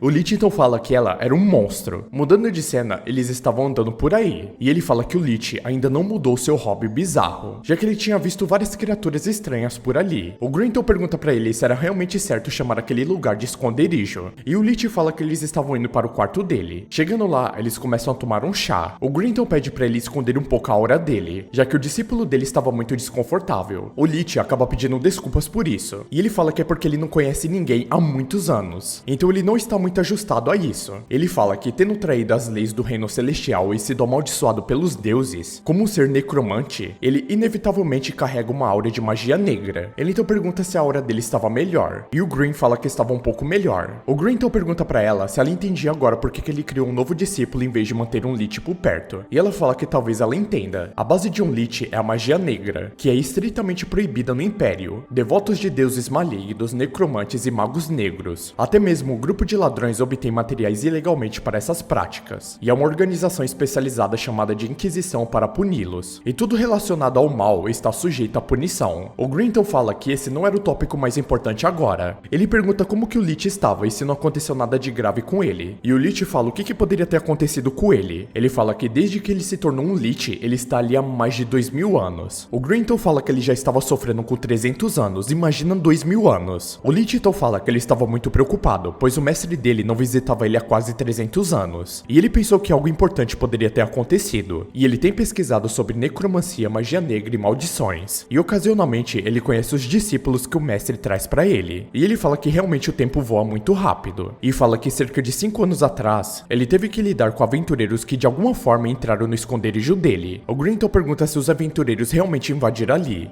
E ele fala que sim. E o Lich fala que ele não faz ideia de como eles acharam, talvez eles tiveram sorte. Porém ele fala que eles confundiram aquele lugar com uma masmorra por causa da aura de magia negra. E eles começaram a atacar o Lich assim que viram ele. E ele não teve outra escolha a não ser revidar. O Grinton pergunta o que aconteceu com aqueles aventureiros. O Lich então fala que como ele estava com falta de mão de obra, ele acabou tornando aqueles caras como escravos. Ele então acaba apontando pra eles e falam que eles estavam bem ali. Ele então pede pra dar olá para o seu brasão direito, chamado de Jeremy. Nessa hora então, o Green fala que ele era um cavaleiro da morte e perguntou se o Lich estava ficando louco, já que ele falou que aquele cara era apenas um cavaleiro comum. E como que um aventureiro comum poderia se tornar um cavaleiro da morte? Então ele pergunta sobre o que ele sabia daquele cara. Porém a Riley acaba falando pro mestre olhar a espada na cintura daquele cara, que tinha um leão dourado no seu punho. Ela então fala que ele na verdade era o líder da Inquisição. E ouviu dizer que ele desapareceu durante uma missão há 5 anos atrás, e que ainda estavam procurando por ele. Então era nesse local que ele estava. O Lich, todo sem graça, fala que ele não sabia disso. E ele só lutou com os aventureiros quando invadiram o esconderijo dele. O Grinton fala que geralmente os Liches têm a sua mente levemente afetada pela magia negra. E ele costumava visitar o Lich frequentemente para verificar o seu estado mental e fazer ajustes. E parece que nos 300 anos que ele esteve ausente, as rédeas dele foram soltas. O Lich então fala que mesmo que o discípulo dele ainda fosse um aprendiz, ela ainda veio até ele. E se existia um motivo específico para isso. O Grinton fala que se for essa criança, ela com certeza poderia lidar com o treinamento dele agora. O Lich então fala que ele concorda com isso. O Grinton pergunta se ele se lembrava da última discípula que ele trouxe até ele, que se chamava Marta. O Lich então pergunta se era de cabelos prateados. O Grinton fala que tinha algo relacionado àqueles bastardos. E depois de explicar tudo para o Lich fala que era uma fraude que estava fingindo ser discípulo da Marta. E agora ele estava planejando entrar na Torre Mágica para se vingar daquela fraude. O Grinton concorda com o Lich. Porém o Lich acaba perguntando para ele o porquê que ele faria isso. Por que passar pelo problema de se vingar e entrar na Torre Mágica de Irantes? Ele pergunta se não era melhor ir para outra Torre Mágica e assim manter as coisas sob controle. Lugares como as existentes 5 principais torres, que foram ocultadas pela Irantes. O Grinton fala que aquela certamente era uma boa abordagem mais simples e construtiva. No entanto, destruindo lentamente de dentro para fora pessoalmente. E é aí que estava a diversão disso. O Lich então fica se perguntando que tipo de pessoa perversa ele era. Ele então pede um momento e pergunta para Riley o que ela achava disso, já que se ela seguisse a opinião do seu mestre, ela correria muito perigo. Porém a Riley acaba falando que aquilo era um método muito emocionante e divertido. O Lich então fala que ele entendeu agora, ela também era uma maluca da cabeça. Então eles deveriam se concentrar apenas no treinamento agora. O Lich então acaba levando ela para um lugar, e ele fala que ali o fluxo de mana era muito estranho. E ele passou muito tempo criando aquele espaço com o mestre dele, e faltam meio ano para o exame de seleção. E é muito curto o período de tempo para um aprendiz alcançar o nível de mago avançado, até para uma gênia como a Riley. Mas e se eles tivessem 4 vezes esse tempo, se eles tivessem 2 anos? Ele então fala que é exatamente isso que eles vão fazer. A Riley então fala que aquele espaço era realmente muito incrível. O Lich então fala que foi um grande desafio criá-lo. O Grinton fala que agora ela tinha 2 vantagens, em comparação a todos os outros magos. Primeiro, as habilidades físicas e excepcionais dela, devido à antecedência dela na guilda dos ladrões. E segundo, a afinidade dela de mana natural superior. E a partir de agora, eles vão se concentrar somente nesses 2 pontos fortes. E também em apenas um tipo de magia. Ele então pergunta se ela sabia o que era Dispel. Ele então pergunta se não era um tipo de feitiço que desmantelha outras magias. E é um feitiço que desmonta a magia lançada pelo oponente sem precisar se defender. E ele fala que era exatamente isso. A Dispel é uma magia do tipo contra-ataque que desmantelha outras magias. Isso significa que ela poderia fazer umas bolas de fogo que estavam voando na direção dela simplesmente desaparecer magicamente no ar. Ele então acaba perguntando pra ela se ela entendia o porquê que ele estava pedindo pra ela treinar isso. E ela fala que sim. Ela então fala que ele quer que ela use a Dispel para impedir que o oponente lance magia durante o exame de seleção, e então aproveitar com a habilidade física dela para combate corpo a corpo. O Green então fala que foi exatamente isso que ele pensou, e ele fala que não importa o quão alto seja o nível de magia daqueles oponentes em comparação ao dela, ele tem certeza de que eles não poderão usar magia. O Lich então fala que aquilo era um pouco discreto, porém o Green fala que era a única forma de lidar com magos no exame de seleção, então ele deixaria essa missão para o Lich. Porém a Riley acaba falando para esperar o momento. Ela então fala que como que ele poderia começar agora se ninguém explicou nada sobre a Dispel. O Lich então pergunta se ela não tinha aprendido na academia de Renelmis. Ela então fala que isso era uma magia de nível avançado, e normalmente é ensinada apenas no terceiro ano. Ele então fala que era melhor ainda. Ele fala que normalmente as pessoas ficam melhores nessas coisas depois de algumas tentativas, porém aparentemente não funcionou muito bem não, já que a garota estava completamente derrotada no chão depois de alguns minutos. O Green fala que a habilidade dele normalmente não melhora quando você bate mais, então por que ele estava batendo de novo? E o Lich fala que aquilo era verdade. O Green então acaba perguntando o porquê que ela não estava tendo progresso então, e ele fala que quando ele usou só magia, a garota simplesmente só corria. Eles então ficam se perguntando se havia algo de errado no método de ensino dela, e faz exatamente 3 dias que ele conheceu a Riley, e embora não tenha decorrido muito tempo, ele praticamente descobriu já a sua personalidade. A Riley tem um senso de orgulho extremamente forte, e ele deve dizer que ela é extremamente relutante em revelar as suas fraquezas, e ela tem uma forte aversão ao fracasso. Para membros da Guilda dos Ladrões, falhar em uma missão não era uma opção. Ele então fica se perguntando se a pressão psicológica acumulada na infância dela ainda estava afetando ela, e talvez por causa do medo de fracassar dela, ela sente que não tem outra escolha a não ser fugir às cegas. Porém ela fala que não era isso. Ela então fala que ela foi simplesmente pra longe porque ela tinha medo que fosse doer quando ela fosse atingida por magia. O Lich então todo confuso fica se perguntando se aquilo estava certo. Ele então fala que o que ela não sabe na verdade não é o princípio da magia, mas sim o método. E ela fala que era exatamente isso. Rapaziada, lembrando que os membros aqui do canal têm acesso antecipado a todos os vídeos do canal, e também podem assistir em uma playlist todos os vídeos sem nenhum anúncio. Para se tornar membro é só você clicar no link aqui da descrição. Ele fala o método para detectar o lançamento do oponente, o método para investigar a fonte do feitiço, o método para você mergulhar nessa fórmula mágica. Ele fala que ela não sabia cada passo detalhado daquele para dissipar, e pergunta se ela sabia alguma coisa, já que ele falou tudo o que ela precisava saber, e era para pensar muito naquilo com cuidado. Agora mesmo, ela estava apenas esperando ser atingida por aqueles ataques, porém agora ela poderia pensar com muita calma. Ela então fala que ele acabou de dizer que ele ensinou tudo o que ela precisava saber, porém ela fala que a única coisa que ele ensinou para ela foi a descoberta de caminhos, e também a telepatia. Ele então fala que foi exatamente isso que ele ensinou. Ele então fala se ele estava dizendo que ela deve aplicar esses dois, porém ele acaba não respondendo ela, e ela acaba sorrindo para ele falando que ela entende, e ela não vai fazer mais perguntas. Ela fala que ao invés disso, como o Grimório aconselhou ela vai tentar abrir a sua própria trilha. Ela então pensa no labirinto circuito de mana, e ativa o encontro de caminhos. Ela fala que já experimentou o labirinto 2 vezes, na passagem subterrânea de Artemis, e também no caminho para o esconderijo do Lich. O Grimório então fala que ela entendeu, e agora ela pode desvendar essas fórmulas mágicas por ela mesma. Ela então pensa na furtividade, para que os outros não percebam isso, como se ela estivesse usando telepatia ao ter uma conversa secreta. De repente então, o Green acaba tocando no seu ombro falando que finalmente ela conseguiu. Ela então acaba perguntando quanto tempo ela demorou para fazer isso, e ele fala que ela demorou 4 horas. Ela então fala que na verdade apenas se passaram 1 hora então naquele local, porém ele fala que não. Ele fala que 4 horas se passaram no mundo exterior, já que ela estava lutando contra aquela esfera de baixa mana há 16 horas. Ela então acaba caindo de joelhos falando que realmente o tempo voa, e ele fala que de agora em diante vai ser muito mais rápido. Porém ela fala que estava tudo bem, já que ela estava começando a pegar o jeito da coisa. O Grinton fala que isso realmente era muito bom, e é dito que o tempo voou implacavelmente. As estações mudaram uma após uma. Setembro, o outono fresco quando o sol começa a se pôr cedo. A época do ano em que todo mundo mágico presta mais atenção. A temporada para o exame da seleção das 5 grandes torres mágicas chegou, e assim a Riley ainda estava treinando friamente. E depois disso tudo, o Green fala que foi uma dispersão perfeita sem nenhum erro, e ele fala que os 6 meses de treinamento, que para eles pareceram 2 anos, finalmente chegou ao fim. Ele então fala que nesse ritmo acha que ela conseguiria lidar até mesmo com um mago de nível médio sem nenhum problema. Porém ele fala que agora eles vão encerrar o dia. O Lich então acaba agradecendo pelo trabalho duro dela, e ele vai dizer para o Jeremy para preparar o jantar delicioso para eles. O Green então fala que o Lich trabalhou muito duro e muito bem, e ele fala que acha que com um pouco mais de polimento na magia de ataque, isso ficaria perfeito. Porém, de repente uma folha de papel acaba aparecendo, e ele pergunta o que era aquilo, e no papel estava escrito o último, Plano de Dominação Mundial do Lich, volume 12, passo 1, criar um Cavaleiro da Morte, passo 2, sintetize uma quimera capaz de usar magia. Quando eles leem isso, eles acabaram ficando chocados com aquilo. O Grintle fala o que diabos era aquilo, se ele ficou louco e estava tentando conquistar o mundo inteiro enquanto ele estava fora. O Lich então todo sem jeito fala que não era bem isso que ele estava tentando fazer. O Grintle pergunta o que ele queria dizer com não é, e se ele estava ficando completamente louco, e se ele estava tentando trazer todo o continente à ruína. O Lich gritando fala que estava tentando realmente conquistar o mundo, e ele estava apenas indo para tomar conta de uma pequena cidade na extremidade leste, e fazer dela o reino dele, e pergunta se ele estava feliz agora. E ele se pergunta por que um Lich do calibre dele deveria ter tanta ambição assim. O Grintle fala que estava preocupado que aquele cara possa causar problemas sérios em breve, e se pergunta se ele não já havia causado algum problema enquanto ele estava fora. Porém, na hora que ele falou isso, o Lich começou a ficar muito estranho, e o Green pergunta por que ele estava agindo dessa forma estranha quando ele falou isso. O Lich então piscando fala que ele não causou nenhum problema até agora. Então é dito que na época em que o plano da dominação mundial do Lich foi descoberto, ali na parte norte do Império, havia outros que também estavam planejando outra conspiração. Então vemos a imagem de uma mulher, e é dito que na parte norte do Império, na entrada que leva à cidade dos magos, chamada de Wilhelm, um grupo de homens então que estava atrás daquela garota pergunta se aquela garota não tinha uma roupa muito cara, já que ela estava parecendo uma garota da nobreza. Os homens então falam que o seu passo era patético, e que ela não mostrava nenhum sinal de cautela, e ela está completamente indefesa naquele momento. Os homens então acabam se revelando, falando que ela não deveria andar por aí sozinha, e assim acabam tirando flechas no corpo daquela mulher, que acaba caindo machucada no chão. Eles então começam a saquear o corpo daquela mulher, falando que foi um achado em tanto, e se pergunta quanto que valeria tudo aquilo, e não se encontra coisas tão caras assim na maioria das masmorras. Porém, de repente um dos caras acaba pedindo pro seu chefe olhar uma coisa, e ele estava muito assustado. E quando eles olham pra frente, eles veem a figura daquela mulher novamente. Eles então ficam se perguntando como que aquilo era possível, já que eles estavam roubando o tesouro do corpo dela. E quando ele foi olhar para o corpo simplesmente tinha sumido. Eles então repararam que ela na verdade era uma maga. O chefe então pede pra todo mundo pegar as espadas, e eles têm uma chance, já que eles eram superiores a ela, já que aquela garota era apenas uma jovem bem educada. Porém, em questão de segundos, ela acabou lançando um ataque na direção deles, cortando assim todos os seus braços. A garota então, com uma cara de psicopata, fala que se ele mexer com um mago, ele deveria pagar o preço por isso. Logo em seguida então, um homem acaba chegando naquele local, e ele fala que aquilo só poderia ser a obra de um mago, e parece que houve uma luta contra os bandidos, e a luta ocorreu cerca de 5 horas atrás, e seria mais correto chamar aquilo de um massacre unilateral. O homem então pergunta o que eles deveriam fazer, e o velho fala que era simplesmente ignorar e seguir em frente, e eles poderiam informar os guardas assim que eles chegarem na cidade, e enquanto ele estiver ali, não haverá problemas. O homem então fala que estava entendido, e ele iria confiar naquele senhor mago. Na hora que ele entra na carruagem, vemos que a Riley estava lá. Ele então acaba chamando a atenção da garota, e ele pergunta qual era o motivo da visita dela até Wilhelm, e ela fala que estava ali para o exame de administração para 5 grandes torres mágicas. Ele então fala que aquilo era loucura, e pergunta se ela não viu o massacre que acabou de acontecer. Os exames de seleção atraem todos os tipos de magos, e entre eles estão os lunáticos, que veem o exame como uma chance legítima para assassinato, e ela deveria ter pelo menos a habilidade de se proteger se ela valoriza a vida dela, e subir para cargos mais baixos na idade dela é realmente uma atitude louvável, mas o exame de seleção de torre é mais do que ela pode imaginar. E que tal ela treinar na escola de Wilhelm? Ela então fala que aprecia muito o conselho sincero dele, mas aquilo era uma decisão que ela já havia tomado. O senhor então acaba baixando a cabeça pensando que parece que outro candidato promissor terá um fim precoce. O Grintle pensa o que há de errado com a medulação daquele velho, e ela acaba concordando com isso. Eles então finalmente chegaram ao seu destino, e ela fala que aquilo era realmente muito fascinante, e essa é a primeira vez que ela vai em uma cidade tão avançada daquele jeito. Então é explicado sobre Wilhelm, uma cidade fria onde a neve cai o ano inteiro, e é o coração da engenharia mágica, e era realmente uma cidade muito avançada para aquele tempo. Do nada então acaba vendo uma explosão, e todos ficaram se perguntando o que estava acontecendo naquele momento, e um homem fala que o vizinho Roy falhou em outro experimento dele de novo. O Grintle fala que a aparência mudou drasticamente, mas a atmosfera daquele ambiente continuava o mesmo. Ele então pergunta se ela já havia descoberto o caminho. Ela então fala que não sabe ainda, e ele fala que aquilo realmente era muito frustrante. A cidade mudou tanto que ele nem estava reconhecendo o caminho. Ele então pergunta por que o local do exame da seleção não estava no mapa. Ela então acaba ativando a sua habilidade de encontrar caminhos novamente. Ela então fala que existem 10 locais como escritório de administração, e todos são prédios relativamente limpos, com acesso restrito ao público. A questão é que eles poderiam ser filiais das academias, ou laboratórios de pesquisa de nível médio. O Grinton fala que deveria ter seguido aquele velho se ele soubesse disso, e ela fala que deveria ter ficado perto daquele mago, mesmo que isso significasse ter que suportar aquele velho. O Grinton fala que nem imaginaria que poderia mudar tanto assim em 300 anos aquela cidade, e ela, debochando da cara dele, pergunta se ele achou que realmente não iria mudar nada nesse tempo. De repente, então, um homem acaba chegando neles, e ele fala que essa garota parecia ser nova na cidade, e ele fala que normalmente os recém-chegados de Hillhelm têm muita dificuldade para encontrar o escritório da administração. O Grinton fala que aquele cara era muito suspeito, e ele com certeza era um mago de novice. Ele fala que a energia mágica residual e os experimentos e pesquisas interferem no feitiço de descoberta de caminhos. Ela então pergunta se existe outra maneira de encontrar o caminho. Ele fala que pedir ajuda para uma pessoa de aparência gentil poderia ser uma maneira. Ela então pergunta para o Green o que eles deveriam fazer, e ele fala que só dependia dela nesse momento. Ela então fala que estará sob os cuidados dele. Ele então pergunta para onde que ela queria ir, e ela fala que era para a administração do exame de seleção. Ele então pergunta se ela estava ali para fazer o exame de seleção dessa vez, e ela responde que sim. E ele fala que aquilo era realmente impressionante em uma idade tão jovem desse jeito, e ele ainda estava longe daquilo. Ele fala que de qualquer forma, já que era a primeira vez dela na cidade, ele deveria explicar algumas coisas para ela. E como uma cidade grande, a Hillhelm é dividida em vários distritos. De qualquer forma, é por isso que a aliança da organização de Hillhelm foi formada, e elas gerenciam as torres mágicas de nível médio. E eles já estavam andando há um certo tempo. E ela pergunta quanto tempo mais vai demorar aquilo. Ele então fala que para chegar no exame de seleção demoraria mais ou menos 15 minutos. Porém ela fala que não era aquilo. Ela está perguntando sobre o feitiço que ele está usando. E ela fala que ele lançou um feitiço nela um tempo atrás. Ele então pergunta quando foi que ela percebeu aquilo. E ela fala que foi desde o começo. Desde que eles se conheceram, na verdade. Ela então fala que ele estava falando de um jeito muito específico certas palavras. Então ele estava usando uma entonação peculiar para embutir as suas palavras com magia. E ela pergunta se ele não estava fazendo isso. Comumente é conhecido como encanto, o primeiro passo para lançar um feitiço. Aquele homem estava usando uma entonação peculiar para disfarçar o encanto e lançar um feitiço na Riley. De repente então aquele homem começa a rir da cara dela, e ele pergunta se ela realmente seguiu ele mesmo depois de saber tudo isso, e pergunta por que ela faria tal coisa. Então é dito que o feitiço daquele homem estava relacionado à paralisia, e se tivesse tido sucesso, com certeza a Riley estaria completamente paralisada, e depois seria vendida como sujeito de teste para um mago negro, ou até para um traficante ilegal de escravos. E aquilo era uma ocorrência bem comum na cidade, e as vítimas geralmente são muito jovens como ela. Apesar disso, a razão pela qual eles seguiram aquele homem é que aquele cara não parecia poder machucar ela, e é exatamente isso que ela fala pra ele. O homem então fala que ela deve ter se tornado arrogante porque alcançou o nível de entrada dos cargos inferiores em uma idade tão jovem, e hoje ele vai ensinar pra ela uma lição muito dolorosa. Ele então fala que mesmo que ela entre em cargos inferiores, ela ainda não entendeu que a distância de habilidades pode ser tão vasta quanto o céu e a terra. O Green então fala que a Riley era o céu e ele era a terra. A Riley então pergunta se ela era a primeira alvo de sequestro ali, e ele fala que acha que ela era a 13ª ou até mais, já que todo mundo se apaixonava pelo belo sorriso dele, e ele acha que ele é um pouco bonito graças a isso. Ele falou que as pessoas frequentemente falam que o rosto dele faz as mulheres chorarem. Ela então fala que era um fato, e elas devem se lamentar todas as noites ao verem o rosto dele. E nesse aspecto, ele deve ser muito bom para fazer as mulheres chorarem. O homem então acaba ficando com muita raiva, e invocando fogo assim na sua lança. O Grinton fala que mesmo aquele cara sendo um novato do escalão inferior, o controle dele realmente era muito bom, só que ele era muito bom para uma experiência prática. Ele então acaba arremessando a sua lança pegando fogo na direção dela. Então é dito que através do treinamento com Lich, a visão dinâmica da Riley já superou a de um humano, e quando alguém como a Riley canaliza a magia para o cérebro, ela acaba ficando extremamente forte. E assim, sem dificuldade nenhuma, ela consegue dissipar aquela magia, o que acabou deixando aquele cara muito surpreso, já que ele não entendeu que tipo de truque aquela garota fez. Ela então, debochando da cara dele, pergunta se essa era a diferença entre o céu e a terra que ele havia mencionado. O Grinton fala que o ataque dela era muito diferente do que daquele cara, sem rotação, sem aplicação e sem truques, apenas uma simples massa de energia mágica. No entanto, era incrivelmente mais rápida, chamado de o verdadeiro míssil mágico, e assim ela acaba lançando essa magia na direção dele, o que fez aquele cara até cuspir sangue. Ela então fala que graças a ele, ela aprendeu uma lição muito valiosa, e ser habilitada em magia não resolvia tudo, especialmente em combate, e os resultados podem variar muito dependendo da característica e do talento. Ela então se pergunta se ele já estava morto, já que ele não estava respondendo. Porém, nessa hora, o Green acaba ficando muito surpreso que ela acabou de matar aquele cara, e ele fica desesperado se perguntando se eles realmente mataram aquele homem, e fica implorando para que ele ressuscite agora mesmo. Ele fala que eles foram ali ali apenas para ganhar experiência prática, e acabaram terminando desse jeito. E apesar dos apelos dele desesperados, aquele homem não ressuscitou. Mudando de cena, ela fala que de todos os lugares, o último, o 10º prédio, era o escritório da administração. O Grinton fala que a sorte deles era realmente terrível. Inicialmente, ela acabou verificando 10 locais presumidos como escritório da administração, usando a descoberta dos caminhos. No entanto, estranhamente, ninguém sabia o paradeiro do escritório da administração, e somente depois de verificar os prédios um por um, é que eles conseguiram encontrar o escritório de administração. Ele fala que estava na cara já que tinha uma placa na frente, mas ela não detectou aquilo. Isso realmente era muito estranho. Não está no mapa e nem é detectável com detecções de caminhos, e parece que eles estavam tentando esconder a localização intencionalmente. Ele então pede para ela se lembrar de toda a localização dos prédios que eles visitaram até agora. Ela fala que já marcou todos no mapa, e ele fala para marcar esse prédio agora também. Ela então fala que aquilo na verdade era um pentagrama invertido, e era um círculo mágico. Ele então fala que aqueles caras usaram toda a cidade de Hillhelm como um círculo mágico, e eles colocaram edifícios especiais em cada local para ativar o círculo mágico. A ocultação, a barreira mágica, invisibilidade e ilusão, um feitiço para confundir as pessoas que chegam naquele local, e fazer eles lutarem o máximo possível. Ela então pergunta por que eles fariam algo assim, e ele fala que talvez seja uma maneira de descobrir quem são realmente talentosos. Eles então acabam entrando naquele local, e havia uma mulher de cabelos vermelhos naquele local, e ela dá parabéns para a garota por passar na primeira fase do exame de seleção. De repente então, uma marca azul acaba aparecendo na mão da Riley. A mulher então fala que aquilo era um token que prova que ela é uma candidata para o exame de seleção, e apresentar aquele token vai permitir que ela use as instalações de Hillhelm, e isso tudo de graça. E o próximo exame de seleção será em uma semana, então ela pede para a garota descansar muito. A Riley então se pergunta se eles realmente passaram no primeiro exame, e para o primeiro exame aquilo parecia fácil demais. O Grinton fala que ir em 10 prédios diferentes era muito tedioso, mas não era difícil. Mas isso é algo que só ela, que é habilitada no encontro de caminhos, poderia fazer. E eles não estavam no mapa, e era difícil de encontrar mesmo com o encontro de caminhos. E existem 10 locais que presumiam ser um escritório administrativo, e tudo aquilo fazia parte de um exame. A mulher então fala que a secretaria administrativa do exame de seleção só aparece depois que ela encontra os 9 pontos. E o Green fala que aquela mulher mencionou isso, e você tem que superar vários obstáculos, rastrear todos os 9 locais e depois encontrar o escritório de administração no final. E essa busca pelo escritório deve ser um inferno para os outros magos. Quando a Riley estava se dirigindo para sair, a mulher acaba chamando ela novamente e fala para ela evitar conflitos com os outros examinadores ao máximo possível, e isso antes do próximo exame. Quando ela estava saindo, ela pergunta para o Green o que aquilo significava, e ele fala que não era nada demais. Às vezes, há alguns idiotas por aí, e tem pessoas que escolhem lutas às cegas para avaliar o nível dos outros examinadores antes do exame. E o Green fala que acha que é para evitar que esse tipo de coisa cause problemas em Hillhelm. Porém, ela fala que aquilo não tinha nada a ver com ela, e ele fala que não, é diferente. E pode haver alguns caras que ignorarão aquele aviso e mesmo assim tentarão provocar ela em uma briga. De repente, então, eles acabam sentindo uma coisa, e o Green fala que ele também sentiu. Alguma aura afirmativa foi dirigida na direção dela. A Riley então fala que era uma mana muito familiar, e a mesma mana que ela sentiu dos cadáveres que eles viram na carruagem. E aquele atualmente emite a intenção de matar e é ocupado por trás daqueles cadáveres. O Green então fala que ela precisava rastrear a intenção de matar daquela pessoa, e ele fala da outra aplicação do Pathfind, abandonando a visão e vendo o mundo através só da mana. Ela então finalmente achou uma pessoa muito suspeita e fala que ele estava ali, e pergunta o que ela deveria fazer nesse exato momento. O Green então pergunta qual que são os pensamentos dela depois de ver aquela mulher, e pergunta se ela acha que poderia ganhar dela. A Riley então fala que sim, ela consegue vencer. Ele então fala para ela esperar ao máximo e ter uma postura defensiva. De repente então um feitiço é lançado na direção da Riley. Ela se pergunta se poderia usar a Dispel ou talvez abaixar a sua guarda, porém ela fala que não, era muito rápido. Antes que ela possa contra-atacar ou desviar, o cérebro dela será perfurado. Nesse caso então, ela acabou usando a fundição dupla, e ela fala que terá que sacrificar um pouco de carne para pegar os ossos, e ela vai colocar a barreira do lado onde o ataque está vindo. Ela fala que ele vai se quebrar muito rápido, mas vai criar uma abertura para ela esquivar, e ao mesmo tempo ela vai preparar um míssil mágico. Assim que o oponente pensa que ela apenas está lançando uma magia defensiva, ela vai atacar ele diretamente. Porém ela percebe que há uma lacuna entre elas, e se pergunta se aquele ataque não poderia passar. Porém de repente o ataque daquela mulher acaba quebrando o escudo dela e acertando o seu rosto, jorrando sangue assim por todo o chão. Nessa hora então, a Riley acabou ficando muito assustada com toda essa situação, e ela percebe que nada tinha acontecido na verdade. A mulher então acaba se aproximando dela, falando que era uma batalha que ocorreu apenas dentro da sua mente, e é chamada de batalha mental, uma simulação que se manifesta em um estado de extrema concentração, onde você detecta o oponente, sente as sua intenção de matar, e pensa como que você vai responder aquilo, porém tudo isso era uma mera ilusão. A garota então acaba tirando seu capuz e fica curiosa perguntando se ela viu a morte. Nessa hora então, o Green acaba vendo o token na mão daquela mulher, e ele fala que aquilo era um pentagrama invertido, então ela também era uma participante do exame de seleção, e parece que ela nem considerou o aviso para o conflito, e aquela cena mais cedo poderia ser descrita como a obra de um assassino perturbado. Ele então pede pra Riley ter muito cuidado com aquela mulher, e ela realmente parecia uma psicopata verdadeiramente perversa. E entre aqueles que usam magia, não há uma pessoa sã que irá usá-la como arma de assassinato. De repente então, a cena acaba mudando para as duas comendo em um restaurante, e aquela mulher pergunta se estava gostoso pra ela, e ela responde que sim. Logo em seguida, aquela mulher fala que aquele era o melhor restaurante de Helm, e até os mestres da torre das 5 grandes torres mágicas vão ali para comer, e isso depois do exame de seleção. Ela então fala que a garota não precisava responder ela, era apenas para comer, e que ela iria pagar por toda aquela comida. A Riley então empolgada pergunta se realmente ela vai pagar tudo, e ela fala que é claro que ela vai pagar, já que ela foi muito rude com ela antes, então ela deveria pelo menos tratar ela desse jeito. A Riley então acaba agradecendo ela, falando pro Grimório que ela gostou muito daquela mulher, e ele fala que ele disse pra ela não chegar muito perto dela. A garota então fala que pessoas que tratam os outros com boa comida nunca são ruins, e ela fala que ela só comeu comida ruim na caverna daquele Lich, e ele fala que o Lich ficaria muito chateado se ele escutasse isso, já que ele trabalhou muito duro tentando cozinhar pra ela com todas as suas forças, sem mencionar que ele acabou equilibrando cuidadosamente todos os nutrientes, e provavelmente usou ingredientes raros, como ervas mágicas sem se conter. Ela então fala qual que era o significado disso tudo se o gosto não era bom, e ele fala que ela estava sendo muito dura com o Lich, mas agora o mais importante era uma coisa, saber o nome dela. A mulher então fala que o nome dela era Rebecca Duncan, mas ela poderia chamar ela de Beck se ela quisesse, e fala que era um prazer conhecer a Riley, porém ele fala que essa assassina louca era um verdadeiro problema. Mudando de cena, a Riley acaba agradecendo ela pela refeição, e ela fala que não precisava agradecer, já que ela ficou muito feliz que ela tenha gostado da comida. Então é dito, o nome daquela maga era Rebecca Duncan. Como uma jovem de 27 anos, ela alcançou o limite do nível avançado como uma maga intermediária, e veio para Helm para o exame de seleção. Ela então fala que a garota não precisava ser tão grata assim, e de qualquer forma, tudo aquilo foi grátis mesmo. Assim então ela começa a rir que nem uma maluca, e ela fala que ela deve ter escutado da administradora. Algumas instalações são de uso gratuito se você mostrar o emblema, e esse era um dos restaurantes deles. Ela então fala pra Riley que ela era muito mais ingênua do que ela pensou, e ela fica debochando da cara da Riley, falando que ela não queria ter enganado ela, mas era muito engraçado. Porém o Green fala que aquela mulher não entendia a situação que ela estava, e quando a Riley faz essa expressão em branco, isso significa que ela estava bastante chateada. Depois de falir o restaurante, ela pergunta pra Riley aonde que ela iria agora, e se ela teria um lugar pra ficar. Ela então responde que estava planejando ir para o lugar mais próximo da lista, porém a mulher fala que aquilo não era bom, e mesmo que as instalações tenham sido inspecionadas pelas 5 grandes torres mágicas, há uma diferença significativa de qualidade. Ela então pede para que ela entregue o mapa. A mulher então acaba apontando para um lugar do mapa. Ela então fala que o Sky Wallywin era o melhor lugar para hospedagem, e ela vai ficar lá porque era a prova de som, e também era muito silencioso e o dono era gentil e a comida era melhor. A mulher então pergunta para ela se aquilo não era suficiente. A Riley então pergunta para ela por que ela não iria também, e a Beck acaba falando que vai ficar na casa de alguém que ela conhece há algum tempo. Ela então perguntou por que a Riley estava perguntando para ela, e perguntou se a garota queria ficar com ela também. Porém a Riley acabou falando que não. O Green então fala que com base na experiência de vida dele por milhares de anos, ele poderia falar que aquela declaração foi muito sincera, e se a Riley tivesse aceitado aquela oferta, ela teria guiado ela até lá. A garota então fica se perguntando por que aquela mulher tinha tanto interesse assim nela, e o Green fala que ele realmente não sabe. Ainda assim, se ele tivesse que adivinhar, talvez ela tenha ficado intrigada pelo fato da Riley, que está apenas no nível novato, ter conseguido passar na primeira fase do exame, e talvez ela esteja curiosa para saber que tipo de talento a permitiu passar por esse exame. A garota então fala que ele estava falando muito para alguém que disse que não sabe de nada, e ele fala que foi apenas um palpite dele, e a Riley fala que poderia ser um fato, já que tem uma frase que fala que aqueles da mesma espécie se reconhecem. O Green então pergunta se ela estava dizendo que ele era lunático, e ela tentando desviar o olhar fala que de jeito nenhum. A Beck então fala para ela descansar muito bem, que elas vão se ver novamente no próximo exame, e o Green fala que pensar que alguém que sorria assim era apenas um psicopata, quem demonstrou a intenção de matar no primeiro encontro e é um lunático que matou brutalmente aqueles bandidos, e quanto mais não se sabe sobre seu oponente, mais perigoso ela se torna. Ele então fala que antes dela se despedir, ela deveria falar mais algumas palavras, e a Riley acaba falando pra Beck que ela vê ela na próxima vez, e na próxima vez que elas se encontrarem, ela espera que elas possam lutar frente a frente, e ela não precisava usar como uma ilusão mágica para assustar ela. Então é dito, a batalha virtual travada durante o primeiro encontro com a Becky, a Riley enfrentou a morte naquela batalha e retornou ao mundo real. A Becky disse que era um fenômeno que era chamado de batalha mental, enquanto a batalha mental é um conceito real. A Riley então fala que na verdade aquilo tudo foi uma ilusão mágica que ela lançou nela, e a Becky acaba ficando muito impressionada com isso, perguntando como que ela havia percebido aquilo, e só um mago de alto nível teria percebido isso. O Green então fala que desde os tempos antigos, só existe uma maneira de detectar uma ilusão mágica. A Riley fala que não há uma chance dela morrer nas mãos de um mago tão incompetente como ela. Nisso, a mulher começa a ficar com muita raiva, e pergunta o que foi que ela disse. A Riley então fala que se fosse uma batalha dentro do espaço mental dela, ela teria vencido sem falhas. Mas, já que algo impossível aconteceu, com certeza deveria ter sido uma ilusão mágica. O Green então fala que todos os magos têm um orgulho muito forte, e nenhum mago ficaria em silêncio ao escutar isso, principalmente se ele for chamado de incompetente na cara deles. A Becky então perguntou o que ela queria dizer com isso. E o Green fala especialmente se isso for dito por um grande mago inferior. A Becky então pergunta se ela realmente teria ganhado sem falhas, e a garota responde que sim. A mulher então começa a rir que nem uma maluca, e pergunta se realmente ela ganharia dela sem falha, e pede para aquela garota acordar um pouco, já que ela era uma maga que chegou na beira do nível avançado, e comparada a isso, ela era apenas uma novata que mal alcançou o nível de aprendiz, e há uma lacuna não dita entre elas: a quantidade de poder mágico que alguém pode manipular de uma vez, a precisão do controle, a força do coração da mana, até a velocidade que os efeitos são lançados. Cada vez que você sobe para um novo nível, essa pessoa está deitada em um beco em Helm. O Grinton fala que tal lacuna crescente não pode ser facilmente preenchida, e não importava quanto talento você tem, a diferença de níveis é realmente absoluta, e é um fator estabelecido no mundo da magia. No entanto, a Riley é muito diferente. A Riley disse que uma pessoa hoje mais cedo disse uma coisa muito semelhante ao que a Becky disse, e agora aquela pessoa estava deitada em um beco em Helm, e com um buraco no meio do seu peito. O Grinton fala que a Riley sabe lutar e vencer contra oponentes muito fortes, e ela já fez isso várias e várias vezes, no duelo com Lich, as quimeras com quem lidava no esconderijo, e a batalha com aquele homem desconhecido. A Becky, rindo da cara dela, fala que amaria atacar ela agora mesmo se ela pudesse, e a Riley fala pra ela se sentir à vontade pra tentar, porém ela estava indo pra casa de qualquer forma. A Becky então pede que ela calhe a sua boca, já que ela era uma garota bem detestável, e ela fala que sabia as intenções dela, ela não quer ser desqualificada novamente por ignorar o aviso do administrador. Porém a Riley fala que aquilo não era mentira, e se ela estava fugindo é porque ela sabe que vai perder. A Becky então com raiva fala que estava tudo bem, já que elas vão se encontrar novamente no exame. Ela fala que aquilo foi realmente muito divertido pra ela, já que ela conheceu todos os tipos de participantes loucos antes, e a Riley fala que ela também gostou daquilo, e graças a ela, ela reuniu boas informações. A Becky então acaba dando adeus pra ela e fala pra ela ter muito cuidado no exame, já que hoje foi um dia muito divertido, e assim o corpo daquela mulher acaba desaparecendo. A Riley então fala que de fato ela era um clone, e o Green fala que sim, o corpo real dela provavelmente está do lado oposto de Helm, e a garota fala que foi uma técnica de clonagem bastante impressionante. O Green então fala que um fluxo de mana estranho, que não pode fluir comum como as outras formas de vida, e se não fosse pela mana dela ser tão sensível, ela não teria percebido aquilo. A Riley então fala que a propósito ela entendeu uma coisa, do porquê a Becky estava interessada nela, e foi apenas por curiosidade. Ela também se perguntaria como que uma garota daquelas poderia perceber que ela era um clone, e ela se perguntaria que tipo de expressão aquela criança faria quando descobrisse isso, enquanto sutilmente espera a descoberta. Às vezes, a força do fluxo de mana aumenta por causa disso. O Grinton pergunta por que ela faria tal coisa, e a Riley fala que era muito divertido, e o Green fala que estava perguntando como que ela achava aquilo divertido, e ela responde que era sobre apreciar as emoções de ser quase descoberto, e parece que seria muito divertido pra ela. O Grinton fala que ela realmente tinha uma mentalidade lunática, porém apesar de tudo, aquilo era muito admirável. A cena então acaba mudando pra um homem, e ele estava vendo a ficha de alguns participantes, e ele fala que, como ele disse, há muitos candidatos interessantes esse ano, e a mulher acaba perguntando até onde ele viu, e ele fala que viu até o segundo filho da família Stingwood, e a mulher conversando pela bola de cristal fala que deveria ser nostálgico pra ele, e ele responde que era de fato, e parecia que foi ontem quando ele o conheceu na mansão, e agora ele já está ali para a seleção de teste. A mulher de cabelo vermelho pede pra ele deixar as emoções dele de lado agora, e ir para a próxima página, já que a parte mais interessante ainda estava por vir, e ele pergunta se ela estava falando a verdade. De repente então, ele acaba pegando a ficha da Riley, e ele vê que aquela garota na verdade era da academia de Helms. A mulher pergunta se ela era nova ali, e parece que ela queria fazer o teste de seleção o mais rápido possível. O homem então fala que ela é muito arrogante, e é típico de alguém da academia de Helms. Porém ela pergunta pra ele se ele sabia quanto tempo aquela garota levou para passar no primeiro teste. Ele então fala que provavelmente a garota mal conseguiu passar naquele teste, e ele diria que provavelmente ela passou por Wilhelm por quase 3 meses. Porém, a mulher fala que não foi bem assim não,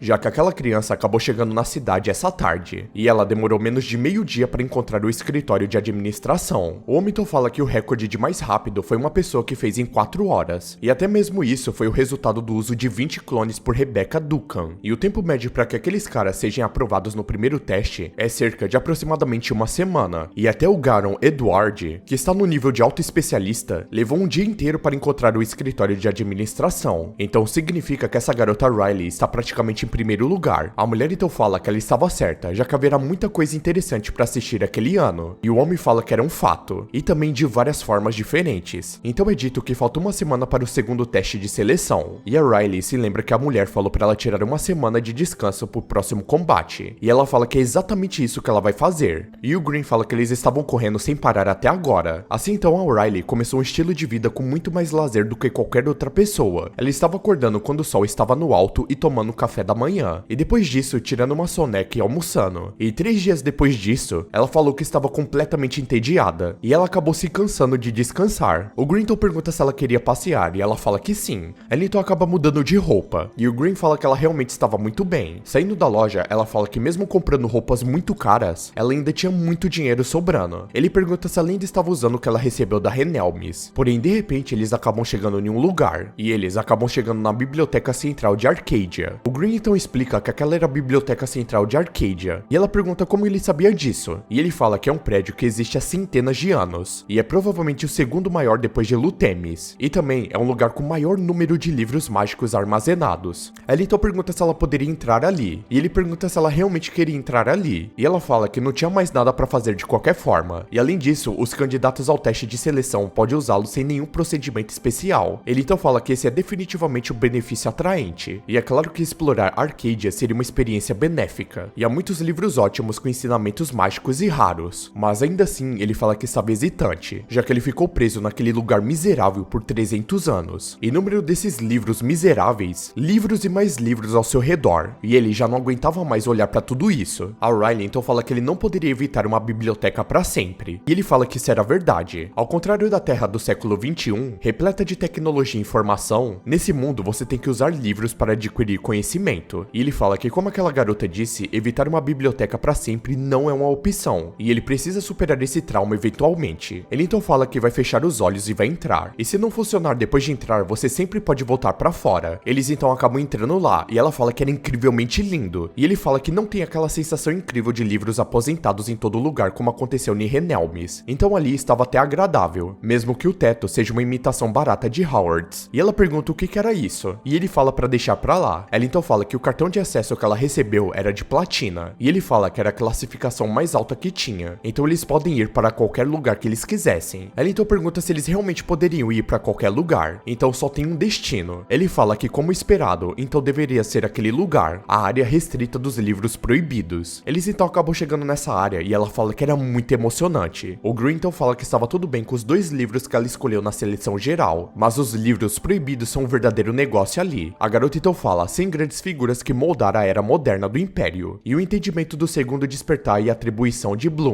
Ele então pergunta pra ela se tinha algum lugar que era mais brilhante por ali. Ela então acaba apontando pra uma área, falando que ali parecia um pouco mais brilhante. Então ele fala que eles vão pra lá, porém ela fala que parecia que tinha uma pessoa ali, e quando eles olham bem, era aquele velho que estava na carruagem com eles. O velho então pergunta pra garota como que ela chegou ali, e ela acabou mostrando o token na sua mão, o que acabou deixando aquele homem muito surpreso. Ele então fala pra ela que era muito impressionante aquilo, e ela conseguiu passar no primeiro teste apesar daquele feitiço horrível. O Green então pergunta por que aquele velho está aqui de novo, já que aquele velho era do tipo que incomodava muito. Ela então fala que mesmo que aquele velho tenha percebido o toque de passagem da primeira rodada, ele não estava mudando com ela. O homem então fala pra ela desistir, porém ela não entendeu, e ele fala que o exame será muito mais brutal do que ela imaginava, e no momento que o cheiro de sangue se espalhar pelo ar, aquele lugar vai se transformar em um matadouro, e um mago de décadas de experiência em combate poderia sobreviver ali, mas para um mago talentoso e sem experiência como ela, será um teste muito perigoso, e então ela deveria desistir e esperar pela próxima oportunidade. Ela então acaba agradecendo pela preocupação genuína dele, mas como ela mencionou da última vez, ela já tomou a decisão dela. Ele então fala que aquilo era uma tolice, ela estava cheia de entusiasmo e imprudência, e isso é típico da idade dela, e algumas pessoas até admirariam a coragem dela, porém aquilo não é coragem, na verdade, aquilo aquilo era pura imprudência. A garota então fala que ela não acha isso. Ele então fala que entende ela. Nesse caso, ele vai mostrar uma coisa a ela. Assim então ele começa a conjurar mana e fala pra ela que eles vão ter um duelo ali mesmo. E se ela realmente quer fazer aquele teste, ela terá que duelar com ele. Ele fala que é claro que não será um duelo típico, já que ele não vai atacar. Ele fala que vai dar 3 chances de atacar, e se ele der um único passo durante esse tempo todo, ela ganha. Então ele não vai mais atrapalhar ela. E se ela conseguir acertar ele, ela com certeza vai sobreviver àquele teste. O Grintle fala que aquele velho não estava errado, e em todo o continente há menos de 50 anos, ele é um daqueles, um mago especialista de alto nível, e ele fala que entre os participantes do teste, ele é de longe o mais forte, e se ela conseguisse dar um golpe válido nele, é uma forma apropriada de provar as habilidades dela. Ela então pergunta o que vai acontecer se ela não conseguir acertar um golpe válido, e ele fala que embora ele não queira, ele vai ter que impedir ela de fazer o teste, e ela pergunta como que ele poderia fazer isso, e ele fala que vai atacar ela seriamente. O Grintle fala que aquele velho louco acabou de dizer que não ia atacar ela. O velho então pede pra ela não se preocupar com isso, porque ele não vai matar ela. Ele vai quebrar as pernas dela pra que ela não possa mais fazer o teste. Os dois então pensam que aquele velho não era uma pessoa normal. O velho então pergunta por que ela estava fazendo aquela cara, e ela fala que era porque o orgulho dela estava ferido. O velho então pergunta se ela queria que ele duelasse com ela em igualdade de termos, sem nenhuma restrição, e ela responde que sim. Ele então pergunta se ela poderia tirar o livro da bolsa dela. Ele então acaba pegando o livro de 100 grandes figuras que moldaram o Império Moderno. O Green então pergunta por que ele estava levando o livro deles. O velho então fala que aquele livro era muito bom, e ele também não distorce muita história, e pede que ela leia aquele livro. O Green pergunta por que ele de repente estava recomendando a leitura. Então eles falam que vão ver, e era na parte do Gowron Edward von Theobald, e é dito que o Gowron Theobald era o comandante da unidade mágica da Frente Ocidental, e é conhecido por deter centenas de demônios sozinho, e esse evento é conhecido como Batalha das Montanhas de Haspart, e o imperador elogiou altamente as conquistas de Gowron Edward von Theobald, introduzindo seu nome no Hall da Fama, e a foto desse homem era exatamente aquele velho, o que acabou deixando eles muito surpresos, e é dito que nem todos os magos de alto nível têm as mesmas habilidades. Alguns magos se trancam na sua sala para treinar para avançar a sua classificação, enquanto outros avançam sua classificação lutando em campos de batalha encharcados de sangue. Entre tais magos de alto nível, há indivíduos que são realmente chamados de gigantes. Ela então pergunta para o Green se ela excedeu seus passos, e ele fala que parece que sim. Ela então pergunta se ele poderia aumentar a oportunidade de ataque para 5 em vez de 3, e ele pergunta se ela não tinha vergonha na cara dela, porém ela fala que estava brincando com a cara dele, e ela fala que a propósito, esse não parece um espaço adequado para um duelo, já que havia muitos obstáculos ali. Ele então fala que ela não precisava se preocupar com isso. Assim então ele acaba varrendo todas as estantes de livros para longe, e falando que aquilo deveria ser espaço suficiente, e ele fala que ela não precisava se preocupar com a magia dela danificando as instalações, e ele fala que a magia dela não vai passar daquela barreira, e ela pergunta e se vazar, e ele fala que se isso acontecer, todas as instalações do nível platina são tratadas com anti-magia. O Grintle fala que ele vai ver como os ataques da Riley são eficazes contra um especialista temporário de alto nível, e ele fala que eles têm que amassar o nariz daquele velho, e é uma boa oportunidade para verificar com segurança. O Grintle fala que é claro, se ela não conseguir nenhum acerto válido, as pernas dela serão quebradas, mas ela não é tão fraca ao ponto de não conseguir acertar um golpe válido. O velho então pensa que os magos que alcançam o nível baixo antes dos 20 anos são muitas vezes chamados de gênios, e todo mago experimenta 2 despertares em sua vida. O primeiro despertar é aos 10 anos, aquele que instintivamente entende a verdade sobre a magia, e também da mana e do arcano. Essas pessoas são chamadas de aprendizes, e passam por um treinamento básico como magos. O segundo despertar acontece quando eles são adultos. A semente do atributo adormecida em seu coração de mana floresce, concedendo a eles seus próprios atributos únicos, permitindo que manifestem uma magia sofisticada, e também muito diversa e poderosa. E quando eles se acostumam com aquela mana embutida no seu atributo, os magos vão além do nível de aprendiz e entram no nível de baixo nível. E é por isso que a habilidade dos magos adultos cresce exponencialmente, e os magos ficam naturalmente mais fortes à medida que atingem a maioridade. Por outro lado, antes do seu segundo despertar, aqueles magos que ultrapassam o nível de aprendiz antes de atingir a idade adulta já estão lá só por esse fato, e eles são referidos como monstros. Ele então pensa que queria ver o futuro daquela garota, mas também é por isso que ela não pode fazer aquele teste de seleção, senão o mundo mágico perderá outro talento muito promissor. Ele então fala que, como ele disse antes, ele vai dar um total de 3 ataques, e se ele der um único passo durante esse tempo, ela ganha. Ele então pensa que vai mostrar pra ela a lacuna esmagadora que tem entre eles, e deixar ela tão apavorada que ela vai desistir do teste. É um método cruel, mas é a única maneira de salvar aquela criança. Ele então fala que eles vão começar agora mesmo, e ela ela fala que ela entendeu. Ela então acaba conjurando a sua magia e lançando um míssil mágico na direção dele. Ele fala que o golpe dela era realmente muito rápido, mas se pergunta se aquilo era tudo que ela poderia fazer. Ele então pensa que não era um ataque pesado embutido com vasta mana, e nem um ataque misturado com técnicas de rotação ou desvio de trajetória. Ele então acaba usando seu escudo de mana e barrando aquele ataque. Ele fala que era um ataque honesto que nem precisava ser defendido com atributos. E como esperado, se ele tivesse deixado ela fazer aquele teste assim, ela não teria durado muito tempo e já teria morrido. Porém, de repente, ele percebeu que seu corpo estava paralisado. E ele fala que aquilo não era magia, e é o terror que você normalmente sente quando está perto da morte. E ele fica se perguntando o que era isso que ele estava sentindo. Ele pensa que centenas de vezes ele cruzou a linha de entrada da vida e da morte no campo de batalha, e ele está sentindo aquela mesma tensão de antes, e de uma mera garota de baixo nível. Então, qual poderia ser o problema daquela garota? Ele então percebe que o escudo de mana dele estava desaparecendo. Ele se pergunta se aquela magia era de dissipar. Ele então acaba invocando o símbolo de invocação em um cristal verde, quebrando assim completamente o ataque dela. O Green então fala que ele percebeu, e ele interceptou o míssil antes que o escudo dissipasse. O velho então fica se perguntando se aquele ataque foi realmente intencional, e ela fez um ataque direto de propósito para que ele pudesse abaixar a guarda, e parece que a confiança dela não via com uma mera arrogância juvenil, e ele realmente vai precisar ficar de olho naquela garota. Ela então se prepara e lança outro ataque nele fazendo rotas diferentes. Ele então acaba se defendendo novamente, e ele fala que ela atingiu com precisão a parte mais fraca da mana dele, e um mago de baixo nível não deveria ser capaz de perceber isso. E além disso, embora seja bem sutil, ela acabou empurrando ele para trás. Uma afinidade de mana excepcional que detecta lacunas na magia, e uma compreensão de técnicas para explorar imediatamente essa fraqueza. E é como se um arquimago experiente estivesse ajudando aquela garota, e ele fala que aquela não era uma habilidade de uma jovem inexperiente. Isso é alguém que sem esforço salta nas diferentes classificações. Uma verdadeira gênia. Ele então pensa que ele não tem outra escolha a não ser reconhecer o poder dela, e essa garota vai sobreviver ao teste de seleção com certeza. Ela então fala que ela ainda tinha mais uma chance de atacar, e ele fala que não há necessidade de continuar aquele duelo, quando o resultado já foi decidido. Ele então fala que o segundo ataque dela acabou empurrando ele para trás, então ele fala que aquele duelo, a vitória já era dela, e conforme o prometido, ele não vai interferir mais, e ele acaba pedindo as sinceras desculpas para ela, por ele ter desacreditado dela. Ela então fala que ela já sabia disso, e ela sabe que o segundo ataque dela foi eficaz. Ele pergunta por que ela queria lançar o próximo ataque então, e ela fala que ele disse que há 3 chances de atacar. Ela então pede para que ele se aproxime e volte para a postura defensiva, já que ainda há coisas que ela quer confirmar. Ele então fica se perguntando o que ela queria dizer com confirmar. O primeiro ataque fez ele abaixar a guarda, e o segundo ataque mostrou uma habilidade incomparável para um mago inexperiente, e ele fica se perguntando se aquela garota estava usando aquele duelo apenas como teste, e contra um mago de alto nível como ele. Ela então acaba lançando outra magia na direção dele, e ele fala que aquilo era loucura. Mudando de cena, o Green fala que, como esperado, os magos de alto nível estão em um nível completamente diferente. O Wellington fala que aquele ataque foi bem convencional, e se ela tivesse mais mana à disposição dela, a vida dele com certeza estaria em risco. O Green então fala que, em outras palavras, ele disse que a técnica dela era muito boa, mas ela não tinha mana o suficiente para suportá-la, e isso realmente é natural. Ele pensa que o único ataque mágico que a Riley pode usar, que ainda não passaram pelo segundo despertar, era o atributo Bloom, e é o míssil mágico. Na magia, sem atributos padrões, a única coisa que ela pode fazer é adicionar variações através da técnica. Porém, ele fala que estava tudo bem pra ela. A maneira como ela usou o Dispel para criar uma abertura e depois lançou um ataque surpresa é algo que até um mago de alto nível pode achar problemático. A cena então acaba mudando, e ele pergunta se ela poderia manter segredo sobre aquele duelo, já que eles não poderiam entrar em conflitos com outros candidatos. E ela fala que não sabe do que ele está falando, já que ela só se lembrava de ler em Arcadia. Ele então fala que ela estava certa. Ele então pergunta pra ela aonde que ela estava hospedada, e ela fala que estava atualmente hospedada em uma pousada recomendada por alguém que ela conhece, e é chamada de Sky Wally Win. Ele então fala que parece que a pessoa que recomendou isso não era uma boa amiga, e ela pergunta o porquê disso, e o Green pensa que uma psicopata e assassina não era realmente uma boa amiga. O velho então fala que há acomodações muito melhores em Wilhelm, e pergunta se a bagagem dela estava ali, e ela fala que tudo que ela tem estava naquela bolsa. Então ele pede pra ela seguir ele, que ele garante que o lugar pra onde eles estão indo é 100 vezes melhor do que o Sky Wally Win. O Green então se pergunta se aquilo era sério, e se todas as pousadas não eram praticamente iguais, e o quão diferente elas poderiam ser pra ele fazer tanto alvoroço assim. Eles então acabam chegando na Arpel Stingwood, e ela estava basicamente tendo um banquete muito chique, e o Green fala que aquilo era incrivelmente diferente mesmo, e como alguém poderia dizer que a pousada Sky Wally era melhor do que aquilo? A garota então percebe que a Beck acabou enganando ela novamente, porém aquilo não era nada. nada, já que ela precisava encontrar ela novamente para dar um pedacinho da mente dela. O Grinton fala que em parte é culpa deles também por acreditar nela, porém a Riley fala que ela não fez nada de errado, então tudo aquilo era culpa da Becky. Ele então fala que se ela insiste, era para ela se vingar no teste de seleção amanhã. Nessa hora então ela acaba ficando mais feliz e aceitando isso. O Wellington pergunta o que ela estava fazendo e ela fala que estava se sentindo um pouco rígida. O Wellington pergunta se ela disse que conheceu a Rebecca Duncan, e a garota fala que parece que aquele velho conhecia ela, e o velho fala que era claro que seria estranho não fazer aquilo. Ele então pergunta se ela se lembrava do que ele disse na carruagem da última vez. Algumas pessoas pensam no teste de seleção como um campo de extinção legítimo, e a Rebecca Duncan é precisamente esse tipo de mago. E no ano passado ela foi desqualificada por excesso de assassinato, e no ano anterior ela assassinou uma administradora do teste, e ela suprime sua loucura na maioria das vezes, mas uma vez por ano ela libera seus desejos através do teste de seleção. O Grinton fala que ela não era chamada de maníaca por assassinato à toa. Ela então pergunta por que as 5 torres mágicas deixam a Becky em paz, e se ela é tão perigosa assim, eles poderiam simplesmente bloqueá-la na fase de registro. O Grinton fala que as 5 torres mágicas têm um motivo muito simples para isso, e eles só querem usar a Rebecca Duncan como um mecanismo de teste, e assim mostra a Becky assassinando várias pessoas, dizendo que a pessoa encontrou a famosa maníaca por assassinato durante o teste. Então o que a pessoa ia fazer agora? Mudando de cena, o velho fala que o lugar indicado pelo círculo mágico era ali, e parece que esse local é o segundo local do teste. O Grinton fala que o exterior se parecia exatamente como o escritório de administração do teste de seleção. O Wellington fala que eles vão entrar, e na hora que ele abre a porta tinha um símbolo de evocação bem atrás. O Grinton fala que era um fenômeno que ele já experimentou milhares de vezes, e era o famoso teletransporte. Assim então todo mundo é teletransportado para outra sala. O Grinton fala que aquele local era incrivelmente luxuoso, e parece até o interior de um palácio imperial. Eles então ficam se perguntando se realmente era um palácio imperial aquilo, porém não parecia um palácio imperial que ele conhece. A estrutura é totalmente diferente do grande salão do Império Ritas. A Riley então fala que aquele interior era bem antigo, e aquilo ali no chão poderia ser uma ruína. Então é explicado que são ruínas, um lugar onde artefatos, tesouros e grimórios ficam adormecidos. Tipicamente, tais ruínas são protegidas por armadilhas e guardiões, classificando elas como masmorras mais difíceis de conquistar. O Grinton fala que escolher um lugar tão perigoso como esse local de teste era muito esperado, e aquele realmente era o teste de seleção. Ela então fala que o Sir Garon acabou desaparecendo, porém o Green fala que ele estava bem ali, e na hora que a Riley foi até ele, de repente a Becky acaba chegando e esbarrando nela. A Becky então debochando da cara dela, fala que era uma surpresa encontrar ela de novo, e pergunta como que ela tem estado, e pergunta se ela gostou do tempo que ela passou no Sky Halloween, e ela responde que não gostou. A Becky então pergunta por que ela não gostou, se não foi tão bom quanto ela pensou. A Riley então fala que em primeiro lugar ela não foi para Sky Halloween, já que ela ficou hospedada em outro alojamento. Ela então pergunta para Becky se ela conheceu Arpel Stingwood, e de qualquer forma ela passou apenas 3 dias agradáveis lá. A Becky então se pergunta se aquilo era realmente verdade e estava com muita raiva dela. Porém o Green pensa que aquilo era mentira, já que eles foram enganados pela Becky e ficaram por 2 dias lá. De repente então aquela mulher de cabelo vermelho fala que os candidatos já estavam ali. Ao lado dela tinha mais 4 pessoas. Ela então fala que vai orientar eles para o segundo teste. A Becky então fala que vai encontrar a Riley assim que o teste começar, e ela vai fazer com que ela se arrependa daquela provocação atrevida da última vez, e se pergunta se realmente achava que poderia vencer ela, e a Riley não tava nem aí porque ela tava dizendo. A Becky então acaba se virando e indo embora, falando apenas pra ela esperar e ver. O Green pergunta se ela realmente quer tanto lutar assim, por que ela simplesmente não faz isso agora? E ele não entende a mente de pessoas que prometem resolver as coisas depois. A mulher de cabelo vermelho fala que o segundo teste é uma competição de equipes. Um total de 42 candidatos formarão equipes de 3 e competirão contra outras equipes, com os membros da equipe designados pela administração. E ela fala que eles terão que cooperar no local para navegar pelos portões de teste. E agora eles vão tirar 30 minutos para conhecer os membros da sua equipe. A Becky então acaba ficando com muita raiva daquela situação. E a Riley, debochando da cara dela, falou que infelizmente elas terão que deixar a luta para depois. O Green então se pergunta se aquilo deveria ser um sonho. E a Riley fica se perguntando por que ela teve que cair logo no time da Becky. Ela estava realmente insatisfeita com aquilo. O Green então pergunta se ela sabia que estava no mesmo time de uma maníaca assassina. E a Riley fala que pelo menos a Becky foi enganada por ela. Ele então fala que à primeira vista ela parece uma maga incontrolável, e ele não consegue nem imaginar que tipo de problemas ela vai causar. Ela então se pergunta se aquela garota não atacaria ela durante o teste, e o Green responde que não. A mulher de cabelo vermelho pergunta se alguém tinha outra dúvida, porém a Becky fala que sim, ela tinha uma pergunta, e a mulher pergunta qual era o problema dela. A Becky então pergunta o que aconteceria se os membros da equipe lutarem entre si. A mulher então fala que era natural que pessoas que acabaram de se conhecer tenham desentendimentos, mas mas elas teriam que ajustar as suas opiniões para se mover na direção certa. A Becky então fala o que poderia acontecer se simplesmente começarem a lançar magias e lutar uns com os outros. Nessa hora então, todo mundo acabou ficando em silêncio. A mulher então acaba respondendo ela, falando que como todos eles podem pensar, a competição em equipes é um método de teste que avalia a cooperação mútua. Portanto, se um membro da equipe morrer, toda a equipe será desqualificada na mesma hora. E era para todos eles terem isso em mente. A Becky então fala que aquilo realmente era um absurdo. Todos então ficaram indignados se um membro da equipe morrer, todos serão desqualificados. E não importa o quanto eles olhem, aquilo realmente era muito extremo. A mulher de cabelo vermelho então pede para todo mundo ficar quieto. O Green então fala que com a aura de um mago de alto nível, silenciar dezenas de pessoas não era nada. A mulher então fala que eles poderiam ter recebido um treinamento muito bom apenas por ser magos. Afinal, os magos são seres invaliosos. E ninguém teria ousadia de dizer nada. E não importava quantos problemas eles tinham causados. E como resultado de tais condições que persistiram por décadas, o personagem naturalmente se tornou distorcido. E as personalidades de todo mundo ali se tornaram perturbadoras e suas habilidades sociais se deterioraram. Porém, ela fala que aquilo não será permitido ali. E para entrar na Torre Mágica, a pessoa não deve agir como um indivíduo, mas sim como um membro de um grupo. E é exatamente por isso que o segundo teste é uma competição em equipes, para ver como eles cooperam com pessoas que eles acabaram de conhecer. E se eles não estão preparados para suportar isso, era melhor desistir do teste agora mesmo. A Becky então com raiva fala que estava odiando tudo aquilo. A Becky então fala que ela realmente não queria fazer aquilo, mas já que chegou naquele ponto, elas deveriam fazer o melhor delas. E assim as duas acabam se cumprimentando. O Grinton pensa que ver ela se conter desse jeito, ela realmente deveria querer passar naquele teste. E ele achou que ela ficaria muito furiosa, mas parece que até ela mesmo tem um freio. E ele fala que pensando bem, a Becky estava relutante em ser eliminada mesmo no primeiro encontro. Então, ela não é apenas uma psicopata que gosta de matar. A Riley então fala que nunca se sabe, que poderia ser uma enganação. Porém, ele fala que de qualquer forma, o mais importante agora não era isso. De repente então, uma mulher tenta falar com eles. Porém, a Becky fala que não estava entendendo nada que aquela mulher falava. A mulher então toda tímida fala que vai chegar um pouco mais perto. A mulher então fala que ela gostava de magia antiga. Porém, a Becky pede pra ela parar logo e falar o seu nome. E ela fala que seu nome era Olivia. E ela fala que ela era da escola arcana da Blaze. Mano, a mina simplesmente estuda numa casa de aposta, cara. Isso daqui pra mim é genial. Quando a Becky escutou esse nome, ela ficou muito surpresa. E ela fala que eles são apenas um bando de idiotas que só sabem sobre magia antiga. E isso é realmente o pior de tudo. E por que eles colocariam uma idiota assim no time dela? A Riley então se pergunta se magia antiga era tão ruim desse jeito. E o Green fala que ela tinha uma péssima reputação. Começando pelo nome de magia antiga. É um sistema mágico que foi usado no passado e dificilmente é usado hoje. E para dizer de uma forma bem gentil, é tradicional, mas para dizer de uma forma direta, é antiquado. A Riley então pergunta por que as pessoas aprendem magia antiga. E ele fala que todas elas são apenas tolos correndo atrás de uma noção romantizada, como histórias de conto de fadas. Por exemplo, apagar uma montanha com magia, ou dividir o mar em dois. E pessoas que se entregam a esses tais absurdos são chamados de idiotas, e também perseguidores de mitos, e são tratados como tais. Porém, o Green se pergunta como que eles estariam ali ainda, e ele achou que eles desapareceriam depois de 300 anos. Mas uma coisa é muito certa, eles têm um assassino ilusionista com problemas de controle de raiva, e uma fanática por magia antiga socialmente inepta, e também a Riley. O Grinton fala que aquele alinhamento era fantástico, pra não dizer outra coisa, né? De repente então, o velho acaba chamando a atenção da Riley, e fala como que estava o corpo dela agora. Alguns sentem náuseas na primeira vez que são teletransportados, e ela fala que estava tudo bem com ela, sem problemas. Porém, ela pergunta se ele conseguiu formar um bom time, e ele fala que estava bem satisfeito, e graças ao primeiro teste, todos aqui são magos de primeira linha. Porém, ele pergunta e ela, já que ele ouviu dizer que a equipe dela estava problemática. Nessa hora então, ele acaba escutando a Becky brigando com a Olivia, falando por que tinha uma idiota de magia antiga no time dela. A Riley então fala que estava mantendo distância do time dela porque eram muito barulhentas, e ele fala que pensar que a Rebecca Duncan e um mago da escola arcana Blaze estão no mesmo time, e ele fica se perguntando se aquilo era azar ou sorte. O Green então fala que não importava a reputação da Becky, ela é de fato uma maga muito forte. O problema é que eles não sabem o que ela fará quando o teste começar. Poderia ser traições, explosões repentinas, ou ela poderia fazer ainda coisas muito piores, e eles terão que cuidar constantemente das costas deles. Por ele se pergunta sobre a Olivia, e é difícil esperar algo da magia antiga, já que não tem uso muito prático, e para piorar as coisas, ela não tem experiência prática. No final, as únicas forças confiáveis são a Riley e a Becky. Enquanto os outros lutam com 3, eles vão ter que se contentar apenas com 2. A Riley então fala que ouvindo assim parecia realmente sem esperança, e ele se pergunta o que eles poderiam fazer agora, já que eles escolheram aquele teste de seleção, e eles têm que suportar com resiliência e determinação. Ele se pergunta se eles são os únicos insatisfeitos ali, porém ele acaba observando em volta e ele fala que que absolutamente não. Os outros estão pensando a mesma coisa que eles, porém eles têm que suportar tais pensamentos. E eles precisam encontrar os pontos mais fortes dos membros do grupo, para assim fazer toda aquela equipe cooperar. E esse era o essencial do segundo teste. Assim então a Becky ainda estava brigando com a Olivia, perguntando como que ela poderia levar um minuto inteiro para dizer uma frase. E isso estava deixando ela muito louca. E a Olivia fala que era porque ela não estava muito acostumada a falar, que ela nunca falou com tanta gente assim na vida dela. E o Green fala que era claro, esperar trabalhar em equipe delas duas era irracional. Porém o velho fala que ele tem que ir agora. E ele estava aliviado que ela não estava nervosa apesar das preocupações dele. Assim então ele acaba se virando e vai embora. A Riley então se pergunta o que foi aquilo e o porquê ele saiu. E na hora ela acaba entendendo o motivo, já que agora eles são concorrentes. O Green então fala que era exatamente isso, porém é claro que ele não estava preocupado. No meio ano de treinamento no esconderijo do Lich foi significativo o resultado, e ele tem uma certa confiança nela, e através do teste de seleção, eles alcançarão os resultados que eles desejam, e ele tem certeza que isso vai acontecer. A mulher de cabelo vermelho pergunta se todos já terminaram de se cumprimentarem, e aquela era a entrada para as ruínas, o local onde será realizado o segundo teste, e agora ela fala que vai explicar as regras do teste. Ela fala que o interior das ruínas é um labirinto, e eles devem encontrar os tesouros escondidos por todo esse labirinto, e os tesouros se parecem com aquilo que estava na frente dela. A Becky então acaba se perguntando o que era aquilo. Eles então se perguntam se aquilo não era um golem. A mulher então fala que a duração do teste é de 24 horas, e há duas condições para passar no teste. A primeira condição, você deve possuir o núcleo do golem dourado no final do teste, e o segundo, todos os membros da equipe devem estar vivos até lá. O Green então fala que resumindo era assim: encontre o golem dourado, obtenha o núcleo dele, passe por tudo isso com a sua equipe e sobreviva 24 horas. E essa era a caça ao tesouro das ruínas. E desde que você tenha cuidado com as armadilhas escondidas e os guardiões, ele fala que não parecia ser muito perigoso. As pessoas então falam que para um teste realizado nas ruínas, aquilo realmente parecia muito fácil. Porém a mulher acaba falando que a propósito existem apenas 3 golems de ouro, e há 42 candidatos, 14 equipes no total. Isso significa que apenas 3 equipes podem passar no teste. O Grinton fala que tipo de segundo teste tem uma taxa de aprovação de apenas 20%, e não há garantia que todos os 3 golems serão encontrados. Recursos limitados e demanda excessiva, e eles na verdade querem ver uma competição muito feroz. Isso realmente era muito cruel. O Grinton fala que as 5 grandes torres mágicas incentivam a competição entre magos, e para dizer de forma gentil, é basicamente meritocracia, e para dizer da forma direta, eles gostam de colocar as pessoas umas contra as outras. A mulher então fala que o mais perigoso deles era a Quimera, e é uma quimera que a administração procurou com esforço para esse teste, uma criatura de alto nível projetada exclusivamente para destruir e matar. O Green então se pergunta por que aquilo parecia tão familiar para ele. Ela então fala que alguns deles já conheceram essa criatura. Há 5 anos atrás ocorreu um incidente onde um Lich invadiu o Império Leste, e essas são as quimeras que atacavam cidadãos naquela época. O Green então fala que aquele esqueleto era realmente um bastardo miserável. A mulher então fala que depois deles passarem por aquele portão, eles serão transportados para um local aleatório com a sua equipe, e não será nada fácil essa missão, mas se eles passarem no teste, eles finalmente vão poder apreciar a glória das 5 grandes torres mágicas. Ela então pede para que todos entrem nas ruínas, já que o segundo teste começa agora. O Grinton fala que de alguma forma ele acabou se tornando um mentor, o mestre do Lich que invadiu o Império, e assim se começa a origem de um vilão. Porém o mais importante não era isso, era o porquê que aquele palácio era tão grande desse jeito. E a Riley fala que realmente era excessivamente grande. E ele fala que parece que eles são anões visitando um palácio dos gigantes. De repente então eles acabam sentindo um tremor, e a Becky se pergunta o que estava acontecendo ali. De repente então uma criatura gigantesca acaba aparecendo, e a Riley fica se perguntando se eles mencionaram alguma coisa sobre isso. E o Green fala que eles disseram que haveria apenas alguns obstáculos, e aquela estátua deveria ser um daqueles obstáculos. E ele fica se perguntando se aquilo é realmente lançado para eles lutarem. E a Riley fala que é como se fosse uma área de movimento restrito. Encontre o gole dourado, mas evite aqueles monstros. E ele fala que é exatamente isso. E aquela estátua é como se fosse uma zona vermelha, e os instintos dele aperfeiçoados ao longo de milhares de anos estão gritando naquele momento, que é para não tocar de jeito nenhum naquela estátua. E seria necessário pelo menos 3 ou 4 teobaldos para tentar. E quem em sã consciência conseguiria provocar aquela criatura? De repente então a Becky fala o que a Riley estava fazendo naquele momento, e elas deveriam lutar contra aquele monstro. E o Green, observando tudo isso, ele fala que realmente aquele lugar estava cheio de loucos. De repente então a Riley acaba segurando a Becky, mandando ela esperar um pouco. E a Becky fala por que ela estava parando ela. Quando mais ela poderia lutar com um monstro tão magnífico como aquele? Ela então pede pra Olivia ajudar a segurar a Becky. E a Riley fala que elas nem sabem o quão forte aquele monstro é. A Becky então fala que era por isso que ela queria descobrir lutando contra ele. E a Riley fala que se elas atacarem de forma imprudente, todos ali iriam morrer. E mesmo que eles ganhem por algum algum milagre, não há nada a ganhar com aquilo, porque realmente não haveria nada de recompensa. A Beck então fala que era aí que estava a emoção da coisa, e o Green fica se perguntando o que aquela maluca tava falando, e ela fala que uma batalha feroz com um inimigo forte, atingindo seu ponto fraco com um ataque crítico, e assim finalmente alcançando uma vitória conquistada com dificuldade. E esses são sentimentos que todo mago deveria experimentar. Ela então pergunta se a Riley era realmente uma maga, e ela pergunta para o Green se os magos deveriam ser assim, e ele fala que não, ela é apenas uma maga louca mesmo, e nenhum mago sã da cabeça iria lutar contra aquele monstro, a menos que seja um maníaco por batalhas igual a Beck. E a Riley fala que na verdade não há como existir outra pessoa assim, porém a Beck ainda estava insistindo que queria lutar com aquela estátua que parecia muito poderosa, e ela vai dar o primeiro passo agora. Porém nessa hora apareceu outro grupo querendo lutar com aquele mesmo monstro, falando exatamente as mesmas coisas do que a Beck, e assim a Riley fala que existem outros maníacos por batalha também como a Beck, e o Green fica se perguntando por que todos são assim. A Beck então pede pra deixar ela ir agora, já que elas vão perder a chance delas. Ela então pede pra Beck observar aqueles caras lutando. O homem então fala que vai transformar aquela estátua em poeira, e acaba lançando a sua magia na direção daquela estátua. Porém, de repente, o ataque do cara nem sequer arranhou a armadura daquela estátua, e eles acabaram ficando muito assustados com aquilo. Nessa hora então, a estátua acaba pisoteando ele e esmagando completamente o seu corpo, matando aquele homem na mesma hora. Os amigos dele então ficaram desesperados e começaram a correr, porém nessa hora com a sua espada, aquele monstro acabou matando eles dois também. Observando tudo isso, a Beck fala que eles deveriam apenas procurar o golem de ouro, e a Riley fala que isso parecia muito bom. A Riley, usando a sua mana, fala que era muito difícil espalhar a sua mana naquele local, e se pergunta se todas as masmorras eram daquele jeito. Porém o Green fala que aquele local era incomum, e as ruínas estão entre as masmorras de maior risco. Isso significa que o nível de dificuldade é naturalmente alto, mas não importa o quanto eles olhem para isso, aquele ambiente era um pouco demais, e há todo tipo de interferência e percepção de mana e obstáculos. Até mesmo feitiços antigos esquecidos nos tempos modernos estão incluídos ali, e cada um daqueles feitiços é muito difícil de quebrar, e normalmente usar o Path Fing é quase impossível ali. Ele então pergunta pra Riley quanto tempo ela acha que vai demorar, e ela fala que precisa de pelo menos uns 5 minutos, e se ela for rápida, ela pode terminar em 3 minutos. E é explicado que a restrição à dispersão de mana para um mago é como ter os olhos cobertos, e é impossível não ficar frustrado naquele local, mas a Riley era a mesma de sempre, e ele pensa que ao contrário de outra pessoa, que estava começando a surtar naquele local. A Beck então pergunta para Olivia se ela não conseguia pensar em algo, e eles precisavam encontrar o golem dourado o mais rápido possível, mas eles não estavam conseguindo usar o seu encontro de caminhos. Então ela pergunta o que eles deveriam fazer naquele momento, e a Olivia fala que ela não sabia nada de útil com a magia antiga que ela conhece, e a Beck fala se ela não conseguia nem sequer usar uma magia básica dessas, e ela fala que não. A Beck então fala que mesmo ela sendo sem experiência em combate, ela não deveria pelo menos ser útil na magia utilitária, e se esse fosse o caso, ela estava completamente inútil naquele local. Ela então pede pra Olivia levantar uma das mãos dela, e depois usar para bater com muita força na sua própria cabeça, e assim a Olivia começa a fazer literalmente isso, mano. A Olivia então pergunta se ela não poderia usar os clones da Beck, assim como ela fez no primeiro teste, já que ela poderia espalhar os clones dela em todo lugar, e se ela usar os clones, não vai precisar do encontro de caminhos. E o Green fala que ele escutou isso mesmo, que ela havia invocado 20 clones para patrulhar o rio Helm. A Beck então fala que aquilo era uma ideia razoável. O Green então pensa que se eles explorarem as ruínas com vários clones, encontrar o golem dourado é apenas uma questão de tempo, e permite a exploração ampla do espaço onde a descoberta de caminhos é restrita. Mas isso é só na teoria. A Beck então acaba invocando um clone dela, e ela fala que digamos que ela mande para todas as ruínas, como a Olivia havia sugerido. Eles então vão recolher muitas informações já que eles compartilham a visão e sentidos, e seria como ter os próprios cristais de vigilância sobre as ruínas, mas isso só vai acontecer se os clones dela permanecerem intactos. E ela fala que poderia pelo menos evitar as armadilhas das masmorras enquanto gerencia dezenas de clones, e alguns encontrarão monstros, e ela pode lidar com todos eles individualmente, e gerenciar clones consome uma quantidade enorme de mana, e ela pede pra imaginar se todos os clones dela morrerem, e assim a sua mana se esgotar. O que poderia acontecer se elas encontrassem inimigos nessa situação? E quando um clone é destruído, muito mais mana é perdida. Ela então pergunta se agora ela entendia por que ela não usa clones para reconhecimento, e a Olivia fala que sim. A Beck então pergunta pra Riley se ela tinha alguma ideia, já que ela estava frustrada por causa dela, e pergunta o que ela estava fazendo naquele momento. Porém nessa hora, a Riley fala que ela terminou. De repente então, as duas ficam impressionadas com a Riley, se perguntando o que era aquilo na frente delas, e a Riley fala que era o encontro de caminhos. Porém a Beck fala que aquele não era o caminho que ela conhecia. O Green então fala que valeu muito a pena modificá-lo constantemente durante o meio ano, e nesse ponto ponto deveria ser chamado de um feitiço completamente diferente, e ele pergunta pra ela se ela era boa em dar nomes pras coisas, e ela fala que não precisava perguntar, ela nomeou todas as técnicas da Guilda dos Ladrões. Então ele pergunta se ela queria tentar dar um nome pra aquilo, e ela fala que estava tudo bem. Ele então fala que seria o Ultra Super Mega Arc estilo Riley Encontro de Caminhos. O Green então fala que era culpa dele por ter confiado nela. Elas então começaram a andar pela masmorra, porém a Riley pede pra elas pararem agora. De repente então algumas flechas acabam passando na direção delas, e ela fala que era uma armadilha de flechas. Elas então se perguntam quantas vezes já aconteceu, e a Riley fala que era a 30ª vez já. A Becky pergunta como que ela estava evitando tão bem aquelas armadilhas, e parece que ela estava assistindo um membro de uma corrente de ladrões. O Grintle fala que ela tem alta finalidade com mana e habilidades de encontro de caminhos, além da experiência da Guilda dos Ladrões, e tudo harmoniosamente combinado. A Riley então pergunta pra Becky se ela já viu um membro da Guilda dos Ladrões pessoalmente, e ela responde que não, que era apenas um ditado. E o Green pensa que os outros magos teriam usado a magia defensiva cada vez, ou cercados com um escudo de mana constantemente ativado, mas isso esgotaria a mana deles, e se eles acabassem encontrando monstros nesse estado, eles certamente teriam um fim horrível. A Olivia então acabou ficando assustada com as pessoas que estavam mortas no chão, e a Becky pede pra ela parar de ser escandalosa porque elas já viram. E ao julgar pelos feridos, parece que eles foram atacados por monstros do tipo cão, e parece que eles gastaram completamente a sua mana pra escapar das armadilhas, e eles não poderiam nem sequer resistir adequadamente. A Becky então fala que graças a Riley, elas passaram pelas áreas cheias de armadilhas sem perder nem metade da mana, e acha que ela fez muito bem a parte dela como membro daquela party. Ela então acaba reconhecendo as habilidades da Riley, e o Green pensa que ela não fez só a parte dela, na verdade a Riley fez tudo. A Riley então pergunta se ela não poderia simplesmente dizer obrigado. A Becky então acaba falando obrigado e que ela era realmente grata, e pergunta se a Riley queria arruinar aquele momento, e ela fala que sim, ela queria estragá-lo. A Becky então pergunta por que disso e o que ela fez pra ela, e a Riley fala que ela impôs uma intenção assassina no primeiro encontro delas, prometeu pagar a comida e não pagou, e também recomendou pra ela um lugar chamado de Sky Wallowing, que era uma das piores pousadas dali. A Becky então fala que ela tratou ela também como se fosse ninguém, chamando ela de maga péssima, e a Riley responde ela dizendo que ela só falou isso porque era realmente verdade. A Becky então fala que só porque ela desarmou algumas armadilhas, ela estava se achando muito forte. Ela então acaba chamando a Riley pra porrada, porém a Riley fala que não vai fazer isso, e se um dos membros da guilda morrer, eles vão falhar imediatamente. A Olivia então pede pra elas pararem agora, e pergunta o que elas estavam fazendo na frente dos cadáveres, e elas deveriam pelo menos fechar seus olhos pra descansarem em paz. A Becky então pergunta por que ela estava interferindo assim, porém a Olivia pergunta se ela não sentia pena daqueles mortos. A Becky então fala que tudo aquilo aconteceu porque eles eram tolos e inexperientes, e tudo aquilo pra ela era muito frustrante, e a Becky fala que já disse que não era pra tocar naqueles cadáveres, já que tinha um motivo pra isso, e aquele muco brilhante na verdade era a saliva de cão. Resumidamente, é a saliva de um monstro, e eles têm um excelente olfato como cães selvagens, e eles podem rastrear seus próprios rastros incrivelmente bem, e ela pergunta o que ela acha que vai acontecer se tocar neles. A Olivia então acaba se desculpando, e a Becky pede pra ela esquecer isso. Ela só tem que tomar cuidado agora que elas estão em uma masmorra. A Becky então pergunta pra Riley por que ela estava olhando pra ela desse jeito, e ela responde que achou que ia deixar a Olivia tocar naqueles rastreadores de cão, e a Becky pergunta se acha que ela era louca. Ela também valoriza a vida dela, e o Green fala que aquilo era irônico vindo de alguém que queria lutar com aquele golem de pedra. De repente então, tinha algumas pessoas observando eles escondidos. A Becky então fala que cães são simplesmente multidões inúteis, e ela fala que só luta com oponentes do calibre dela, e essa era a filosofia de vida dela. Nessa hora então, aqueles magos acabam se revelando, e a Becky fala que finalmente a primeira batalha delas iria começar, e como esperado, eles precisavam pelo menos ser um mago. Porém, de repente a Olivia fala pra eles esperarem um minuto, já que do nada simplesmente apareceu uma criatura devorando um deles. Rapaziada, se vocês querem continuação dessa obra, é só vocês deixarem mais de 8.000 likes aqui e 1.000 comentários, que quando lançar mais capítulos dessa obra que tá lançando muito rápido, eu vou trazer aqui pra vocês. Não se esqueça de se inscrever no canal pra ajudar o canal. Até o próximo vídeo e valeu!